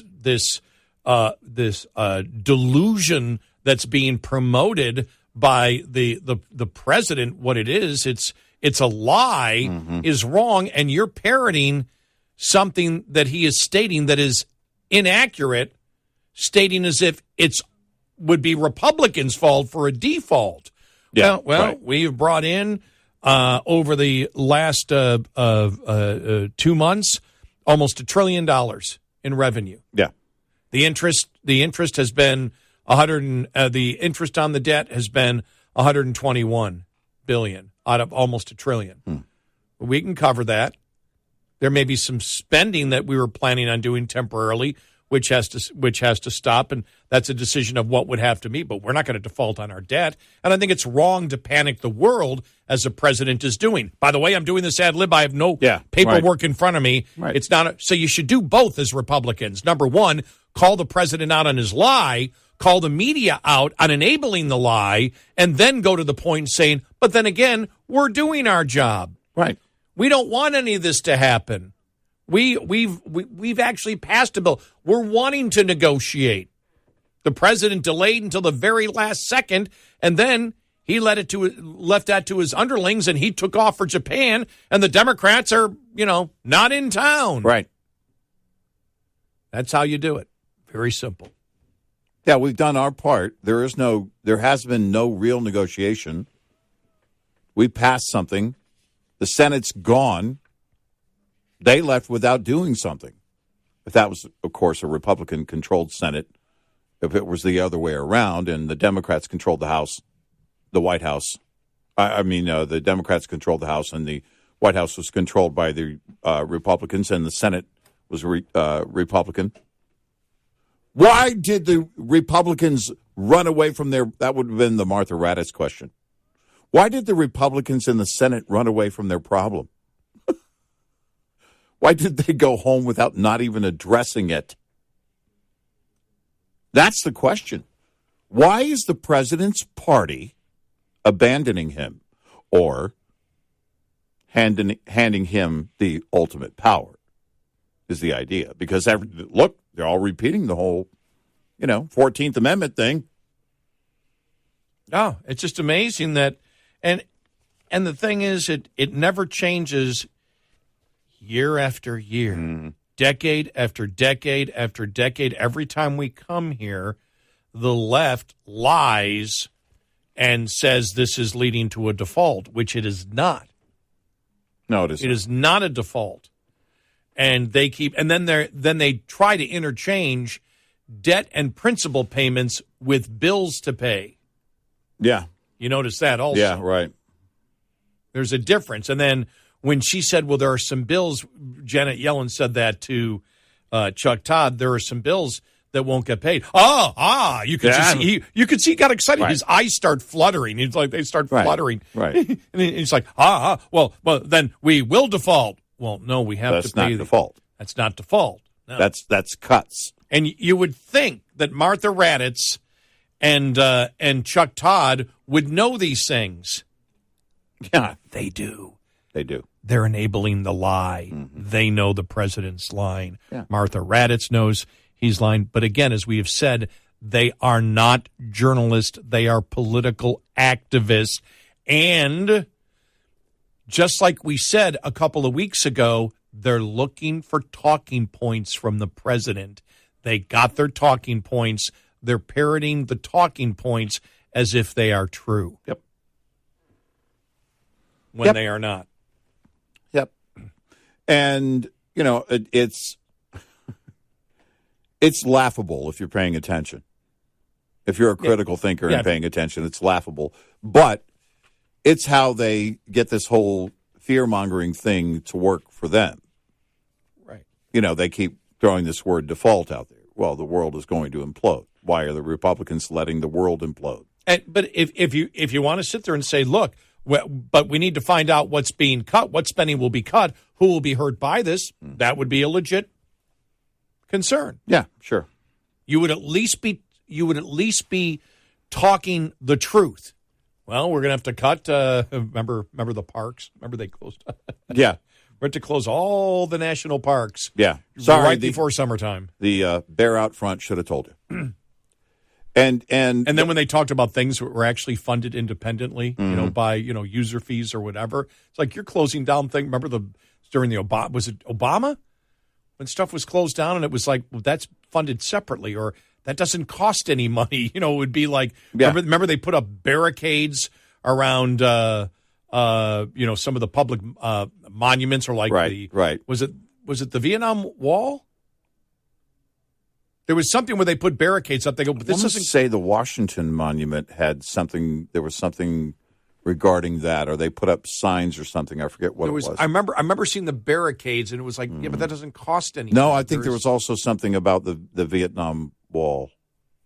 Yeah, I just remember it was about, but there's no money, and then it was some federal park or whatever that you have to pay, that user fees are used to do, and it's like they shut that down. It's like, okay. You're just trying to tick off people at that point. Right. But that would be a legit concern. What might have to be cut temporarily? That would be the concern, but that's not good enough. What they are trying to say is, if the Republicans don't agree to what the president wants, the whole house of cards collapses. Yeah. And that's false. It doesn't. Right. No, look. And I think that's the reason that, Chuck Todd wasn't going to open up the door and talk about, well, you said some bills wouldn't get paid. Let's expand on that and talk about that more. Well, then you're talking about cutting programs. Then you're talking about real elements and concerns of a growing national debt, of ultimately what might happen if we ever got to the point of not being able to service the interest on the debt.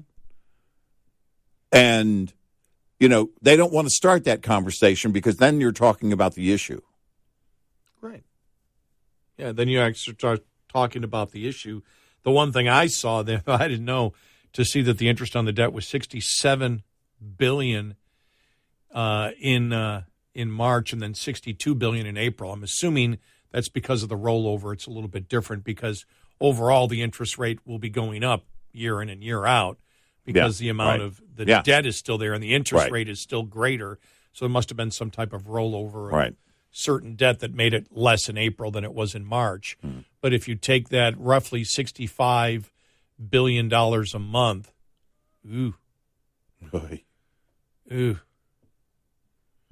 Wow. You're at that point, you're talking, again, that's where you're closing in on $800 billion a year.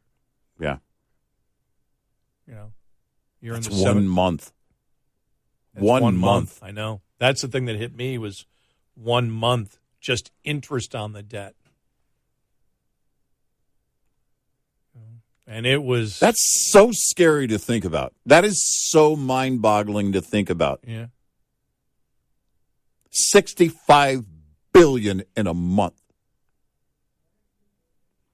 And we were at, $250 billion just a, year and a half ago, I think it was, when the interest rate was lower? Right. Or 2 years ago? Right. A year, for the whole year, right. $250 billion. Yeah, so you're talking about $20 billion a month, and now you see how it's increased already. Right. And those are programs that either have to be cut to pay the interest. Yeah. No, they have or as you see, Biden has to put in a $6 trillion budget in order to cover the cost of inflation and interest. Yeah. We're doomed. Insanity. We are totally doomed. 866-90 Red Eye. Coming up, more with Gary McNamara and Eric Harley. It's Red Eye Radio.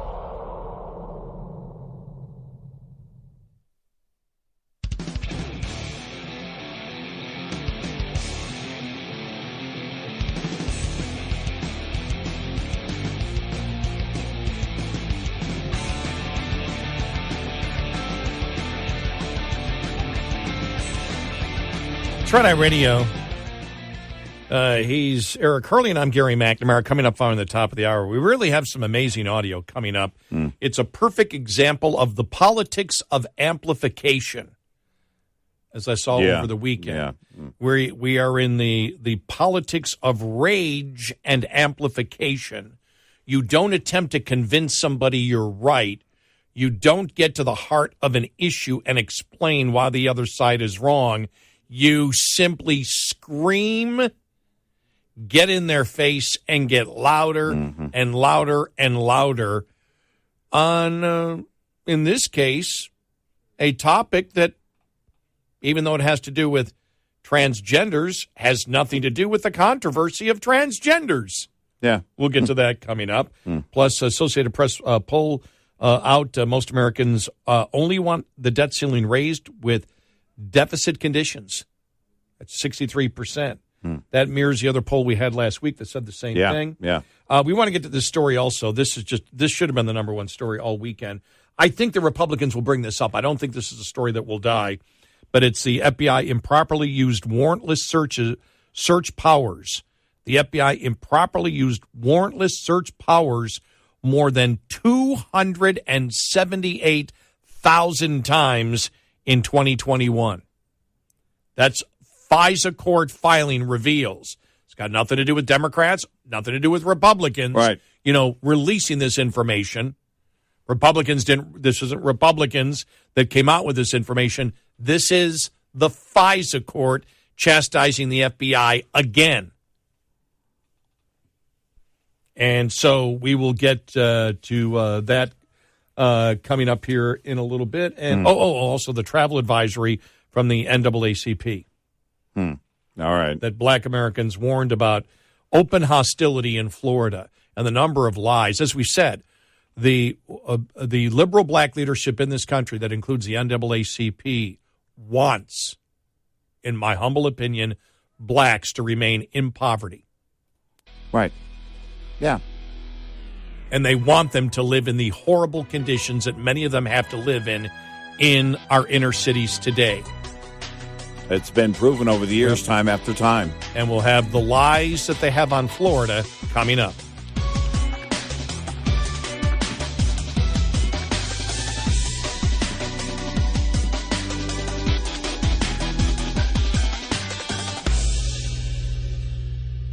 This is Red Eye Radio on Westwood One.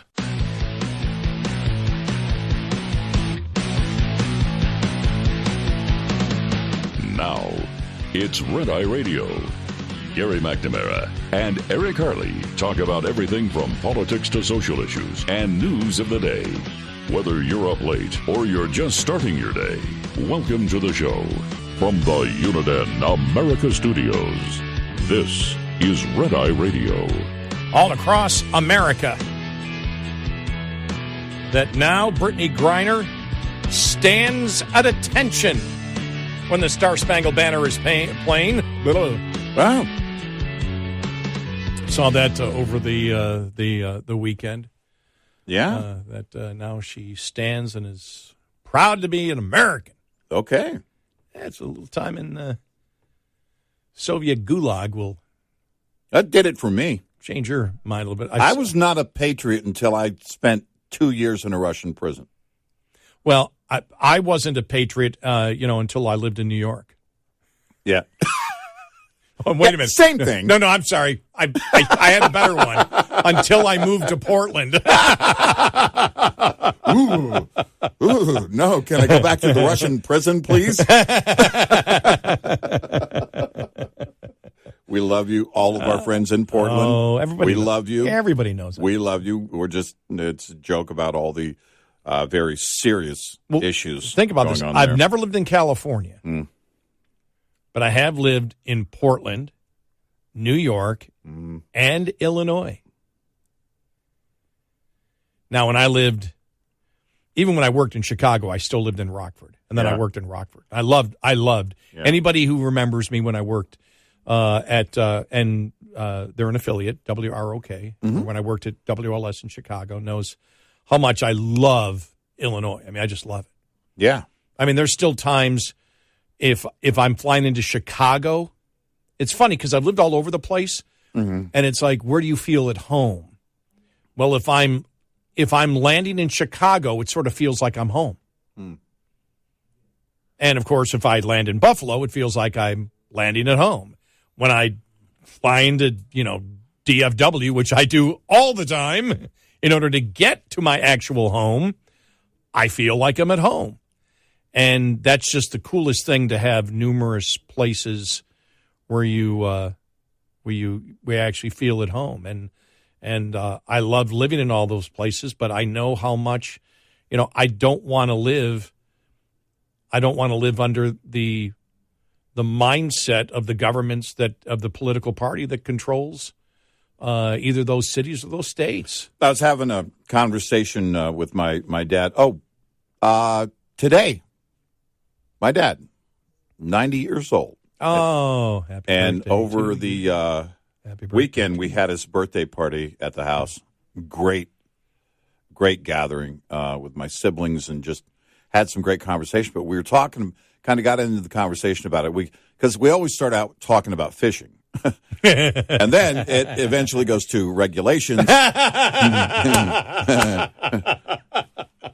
And then it goes to, because everybody in the room, I mean, my brother-in-law and my oldest brother, they're both very seasoned saltwater fishermen as well as freshwater. But then, because my oldest brother lives on the coast, and my brother-in-law did when he was stationed in Florida. And so, we're talking all kinds of fishing, and then, the fisheries, and then the regulations that are going on, and then, closing a season down, an entire season down. Right now, there's something going on with salmon in California, and then I think you and I did the story of the crab fishing in Alaska and everything else that, and so then it very then quickly goes to government regulations, state and then federal government. So we started talking about, and it inevitably turns into, and we didn't get too far because my dad actually was sharing some stories about his service in the Navy at the age of 18, joining the Navy, and told me, I didn't know this. Now, he fought in the Korean War in the Navy, USS Samuel N. Moore, and my sister got a diary of that ship. It's a book. And my dad said, yeah, I know, I wrote part of it. And she said, what? He said, yeah. You know how I know the rest of the stuff that's in it? She goes, you already have the book. He goes, yeah, we all, anybody who served on it that was able to contributed to this diary of his ship. But then he told me, and I didn't know this either, but he got his draft letter from the Army while he was on the ship in the Navy. Yeah. So inefficiency in government is nothing new. This would have been 51. He spent 4 years in the Navy, then got out, and then a few years later got into the Air Force. But we inevitably have our own little talk show. Usually if it's me and Dad, it's nothing but our own little talk show in his living room. Mom will chime in. And then but this time there was so much great conversation going on. The talk show part of it, talking about regulation, what's going on with the states, and and what's going on with federal regulations, and then how do people live under such, heavy state costly, and I mean literally costly state regulations, and that didn't last as long as it normally would because of the nature of the event. My dad's birthday party, but it just has you wondering. And I thought to myself, I've been thinking in terms of like, all right, because I fly a lot to cities for trucking industry related gatherings for the show, and I have for decades now. And I'm wondering how soon. I was talking to my wife about this. She travels for business every once in a while. These major metro areas where you have, like in San Francisco, which in the past, these major cities were and still are huge destinations for gatherings, for conventions, for huge corporate or industry meetings and that kind of thing.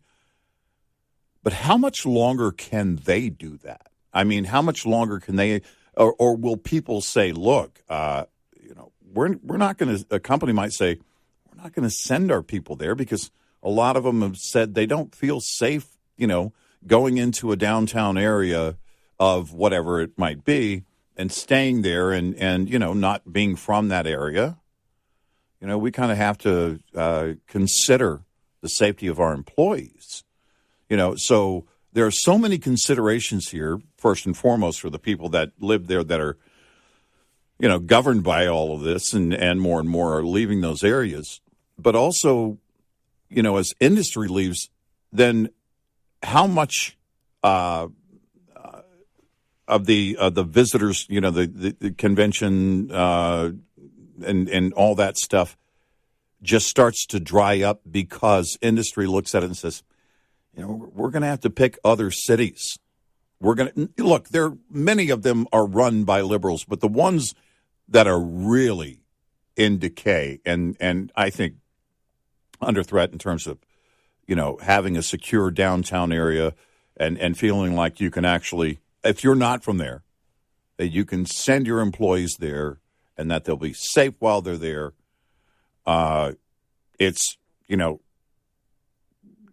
it's mind-boggling to think of, but I think it's not too long from now where the people who put those conventions together are going to have to reconsider cities like Portland, cities like Chicago, DNC not included, and New York.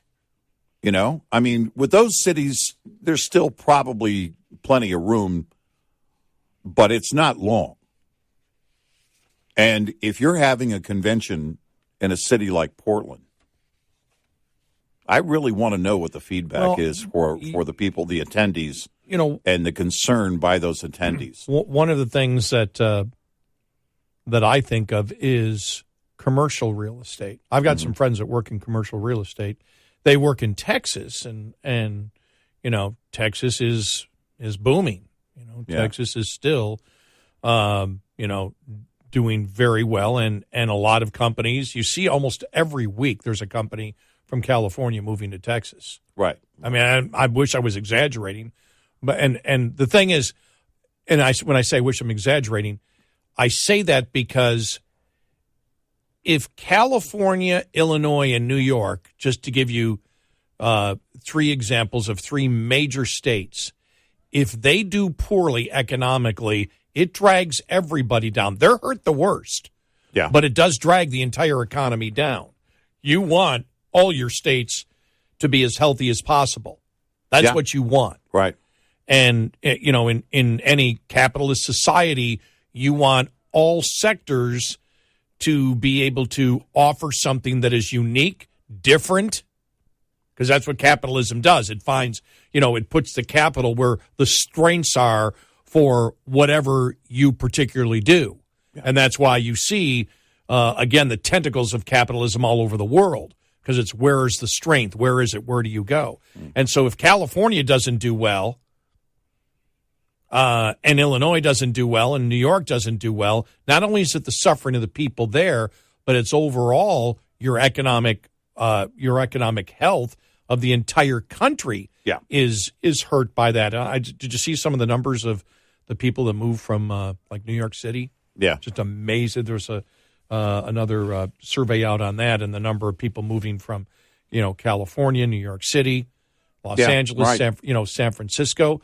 I wonder what it does to a society as a whole, just the entire quality of living for a particular area, because it doesn't seem like anybody wishes to change. New York City, we talked about Mayor Adams. Okay, here's how we're going to stop shoplifting here. Okay, we're going to make sure that the employees know how to de-escalate, which means they allow you to shoplift, and maybe we'll have kiosks in there where the shoplifter can actually get help from social services in every store. I mean, it's pure insanity. I mean, it's absolutely nuts. And you see the situation in San Francisco. You see the situation in Los Angeles as it gets worse and worse. It drove Chachi out. Yeah. But if you see that and you look at Portland, for example, and I know I've got so many friends that used to go to downtown Portland all the time. Nobody goes anymore. Right. They don't go. They stay out of Portland. What does it do? Because you're not going to be able to bring people back to these cities. What's going to happen to commercial real estate?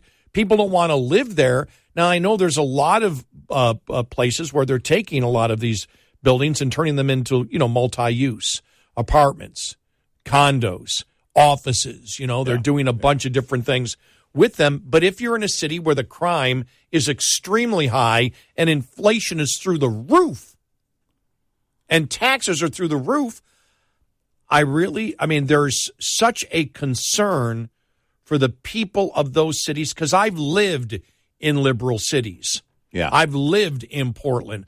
I've lived in Illinois. I've lived in, New York. Mm-hmm.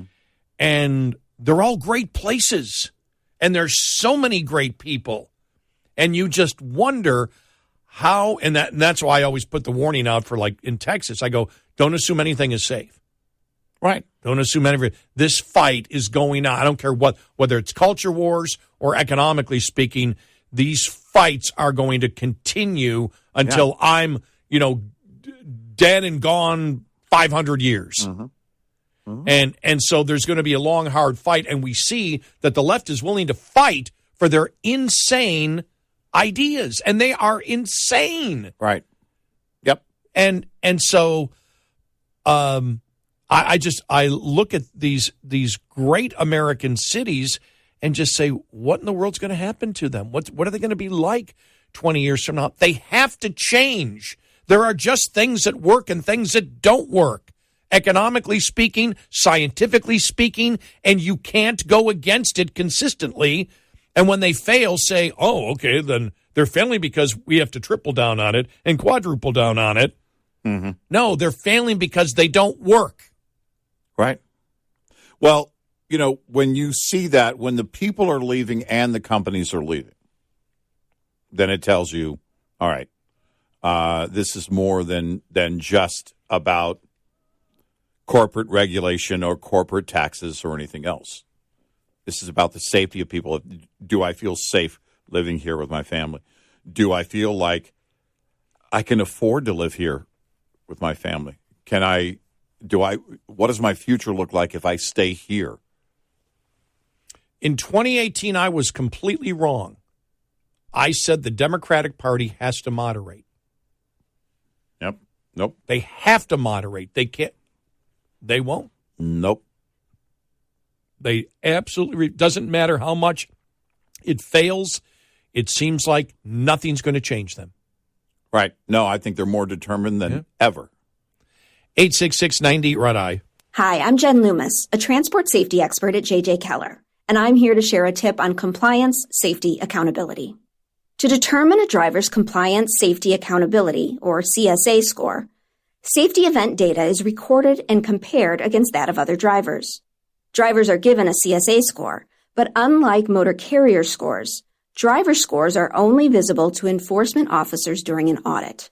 However, drivers' most recent 5 years of crash data and 3 years of roadside inspection data is made available to potential employers via the pre-employment screening program. so it's a good idea for drivers to review their online PSP record from time to time. A request for data review can be submitted via data queues to have errors corrected or to have a non-preventable crash designation indicated for a crash.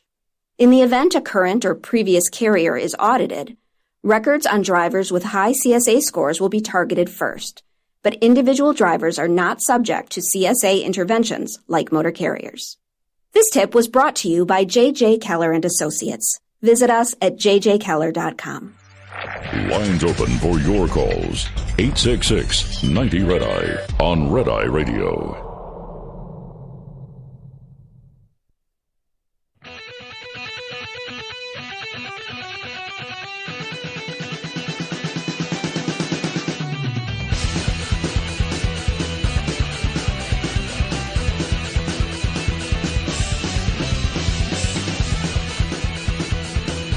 Red Eye Radio.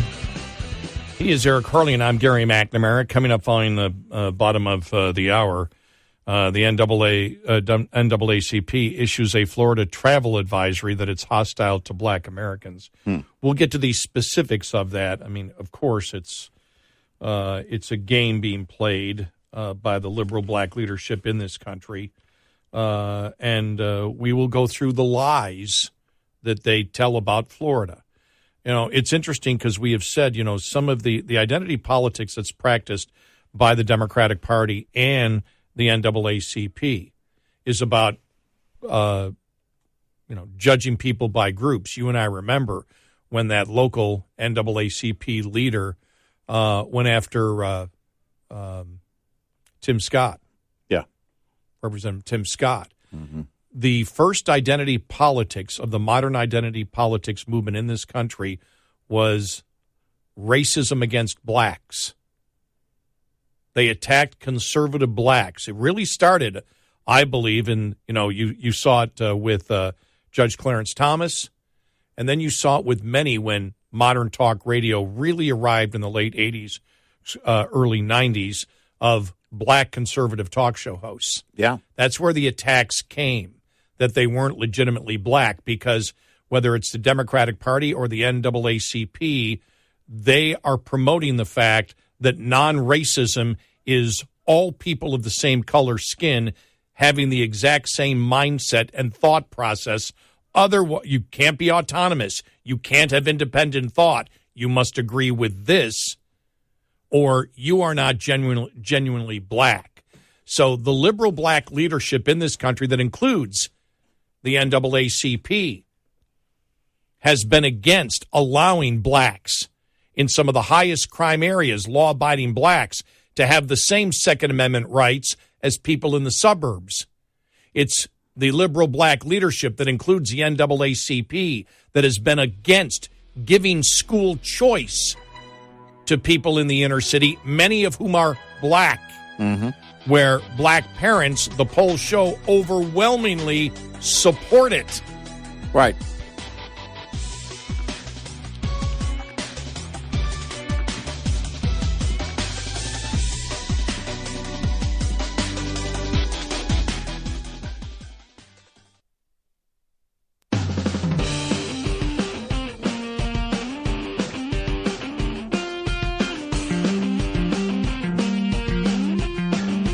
You're listening to Red Eye Radio from the Uniden America Studios.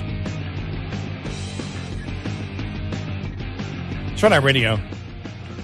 He's Eric Harley, and I'm Gary McNamara. So here's the part of the story of the NAACP putting out a travel advisory against going to Florida because it's hostile to blacks, of course, which is just a game being played by them. Governor DeSantis and the state of Florida have engaged in a blatant war against principles of diversity and inclusion and rejected our shared identities to appeal to a dangerous extremist minority.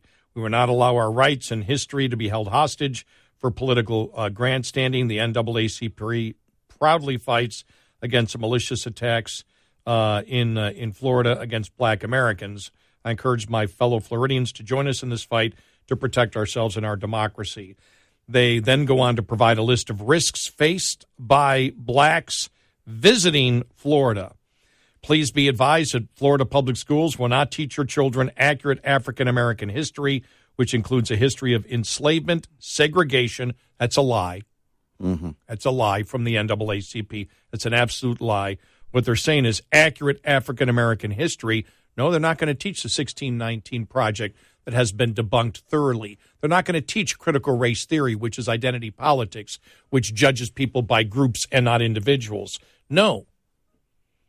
I would say the state of Florida will teach accurate, from what I can tell, accurate history, and the state of Florida believes in the words of Martin Luther King. You judge a person not by the color of their skin, as critical race theory does, but by the content of their character. The NAACP doesn't believe that. They believe all blacks should think alike, and if you don't, well, you've seen what happens to people like Tim Scott. Mia Love, yeah. We can go on down the line. Oh, yeah. Walter Williams. Clarence Thomas. Yep. So please be advised that Florida public schools will not teach your children accurate African American history, which includes a history of enslavement, segregation, racial injustice, and systemic racism. Well, we know the systemic racism on the cops was a lie that the NAACP supported. Racial injustice, don't know what you mean there. Enslavement, racial injustice, I know what I mean. I don't know what they mean. Yeah, right. When they say it. Well, what specifically? They don't go into any specifics. You know why? They can't. By the way, no shocker in the timing of this. The left fears Ron DeSantis. And if it is true that he's going to announce this week, of course you want to put this out there. You float this because you think it's going to work for you politically.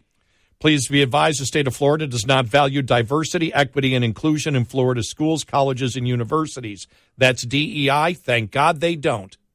Yeah. Because that's the racism of the modern left today, and it's the racism that the NAACP supports. Yep. Please be advised that the state of Florida does not welcome the contributions of African Americans and people of color.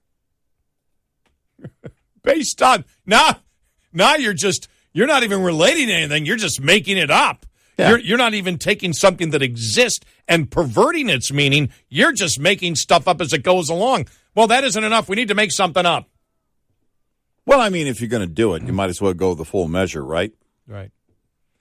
Those who dare to visit the state are also encouraged to try and challenge the increasingly conservative political environment.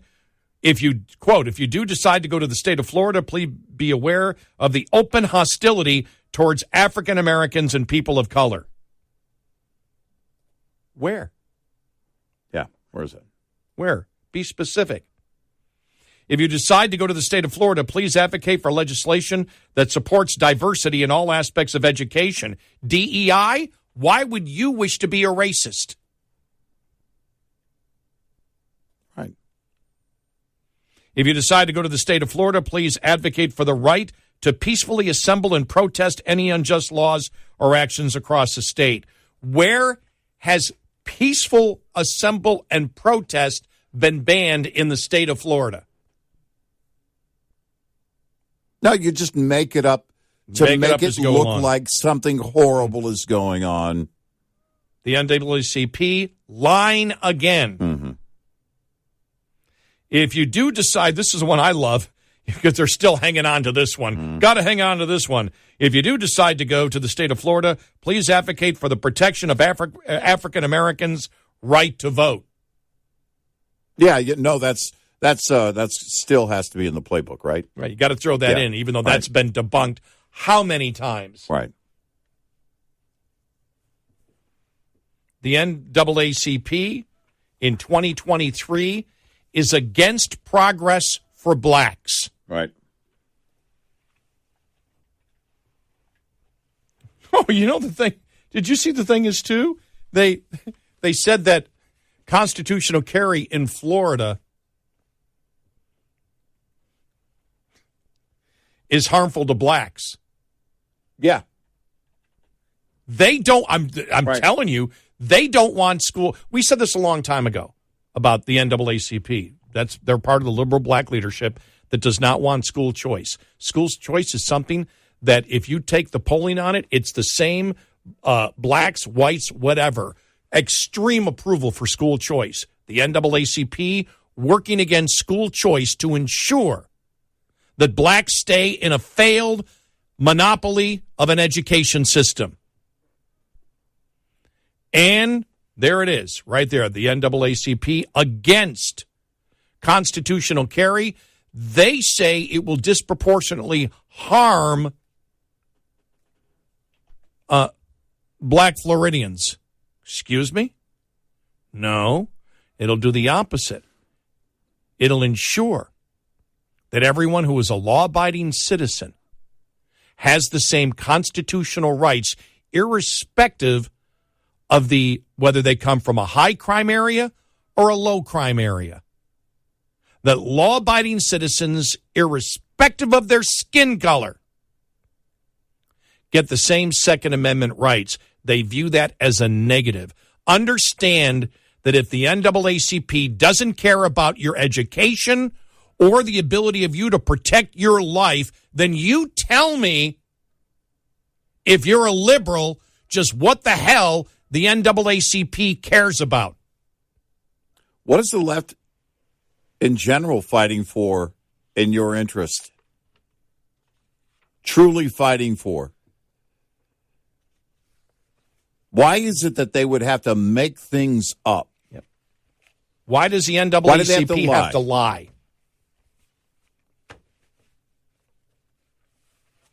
Ask yourself that question. Yep. They repeatedly, and they have to make the lie bigger and bigger every single time, of course. Well, look, the timing of this is very simple. Most expect DeSantis to make an announcement. So they're building the new Hitler in Ron DeSantis. Mm-hmm. As they always do with a GOP candidate that has any potential whatsoever.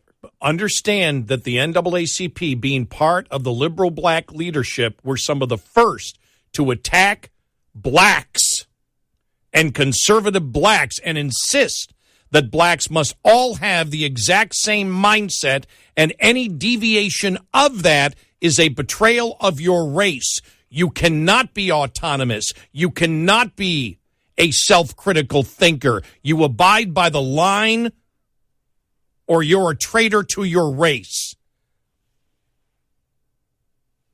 Yep. That's what the liberal black leadership is about in 2023 and has been for the past couple of decades here in the United States, working against the best interest of blacks that they claim to represent. They're a sham. Yep. All right, you ready for this? What do you got? Do I have time here? I got time. All right. This is Nebraska State Senator Michaela Cavanaugh, and she's a Democrat getting up, and listen to this here. This gets a little bit bizarre, but she's talking about the transgender issue. And, of course, she favors. Well, I'm not sure what she favors. I know, though, that she can amplify and scream. Are you ready? It starts softly, and then it builds. Senator Michaela Cavanaugh, you're recognized to speak. Thank you, Mr. President. Trans people belong here. We need trans people. We love trans people. That's what they're saying out there. They're standing in a circle in the rotunda saying that over and over again. Trans people belong here. We need trans people. We love trans people.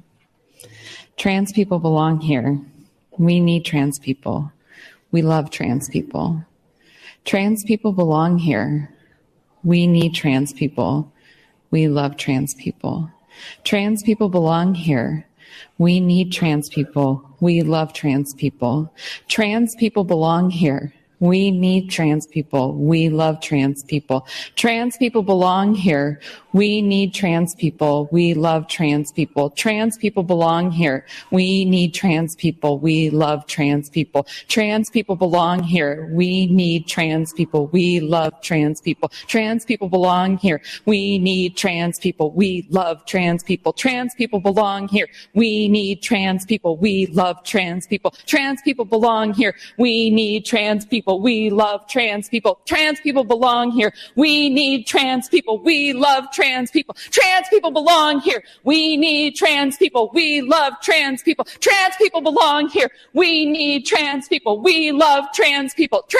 belong here. We need trans people. We love trans people. Trans people belong here. We need trans people. We love trans people. Trans people belong here. We need trans people. We love trans people. Trans people belong here. We need trans people. We love trans people. Trans people belong here. We need trans people. We love trans people. Trans people belong here. We need trans people. We love trans people. Trans people belong here. We need trans people. We love trans people. Trans people belong here. We need trans people. We love trans people. Trans people belong here. We need trans people. We love trans people. Trans people belong here. We need trans people. We love trans people. Trans people belong here. We need trans people. We love trans people. Trans people belong here. We need trans people. We love trans people. Trans people belong here. We need trans people. We love trans people.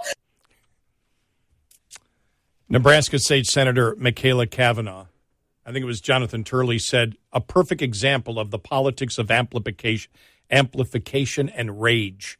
If you just scream it. If you scream it, then somehow. Now, no, I don't know if anybody's arguing the points that. What points is she trying to make?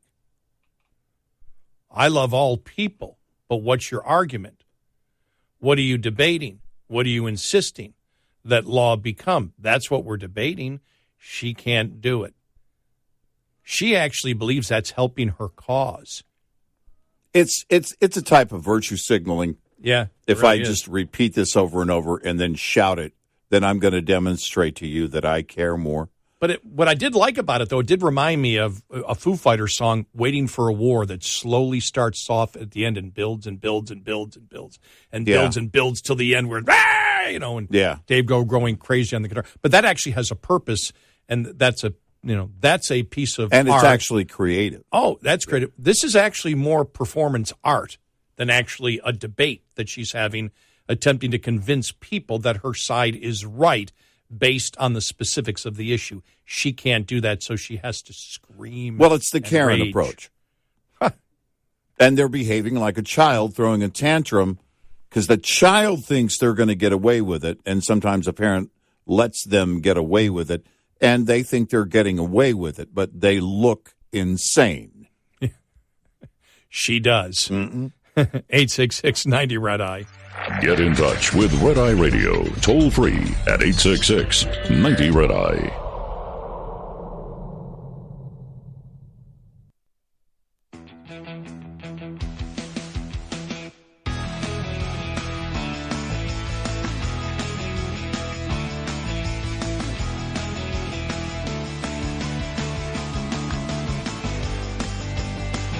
It's Red Eye Radio. He's Eric Harley. I'm Gary McNamara. I just wonder, because I was reading another article from Ezra Klein, a liberal, on the whole thing of the debt ceiling. Yeah. We're not going to default. Stop it. Yeah, they keep talking about default. Yeah. That's not if that happens, it's a choice. It's an illegal choice that the Treasury Department will make. And that should be the discussion. Why would and the Treasury Department has already Janet Yellen's already said, no, we have to pay it. So she's already said we're not going into default. Right. So if the president somehow could override her and say, yes, we're going to go into default, it's a default because he says so, or he's ordered it until the courts tell him he can't do it. Right. But the real question should be, why are the Democrats promoting something across the board that could only happen if they were involved in unconstitutional, illegal activity? Why isn't the question, Why are Democrats talking about doing something illegal? Right? And they would be. Yeah.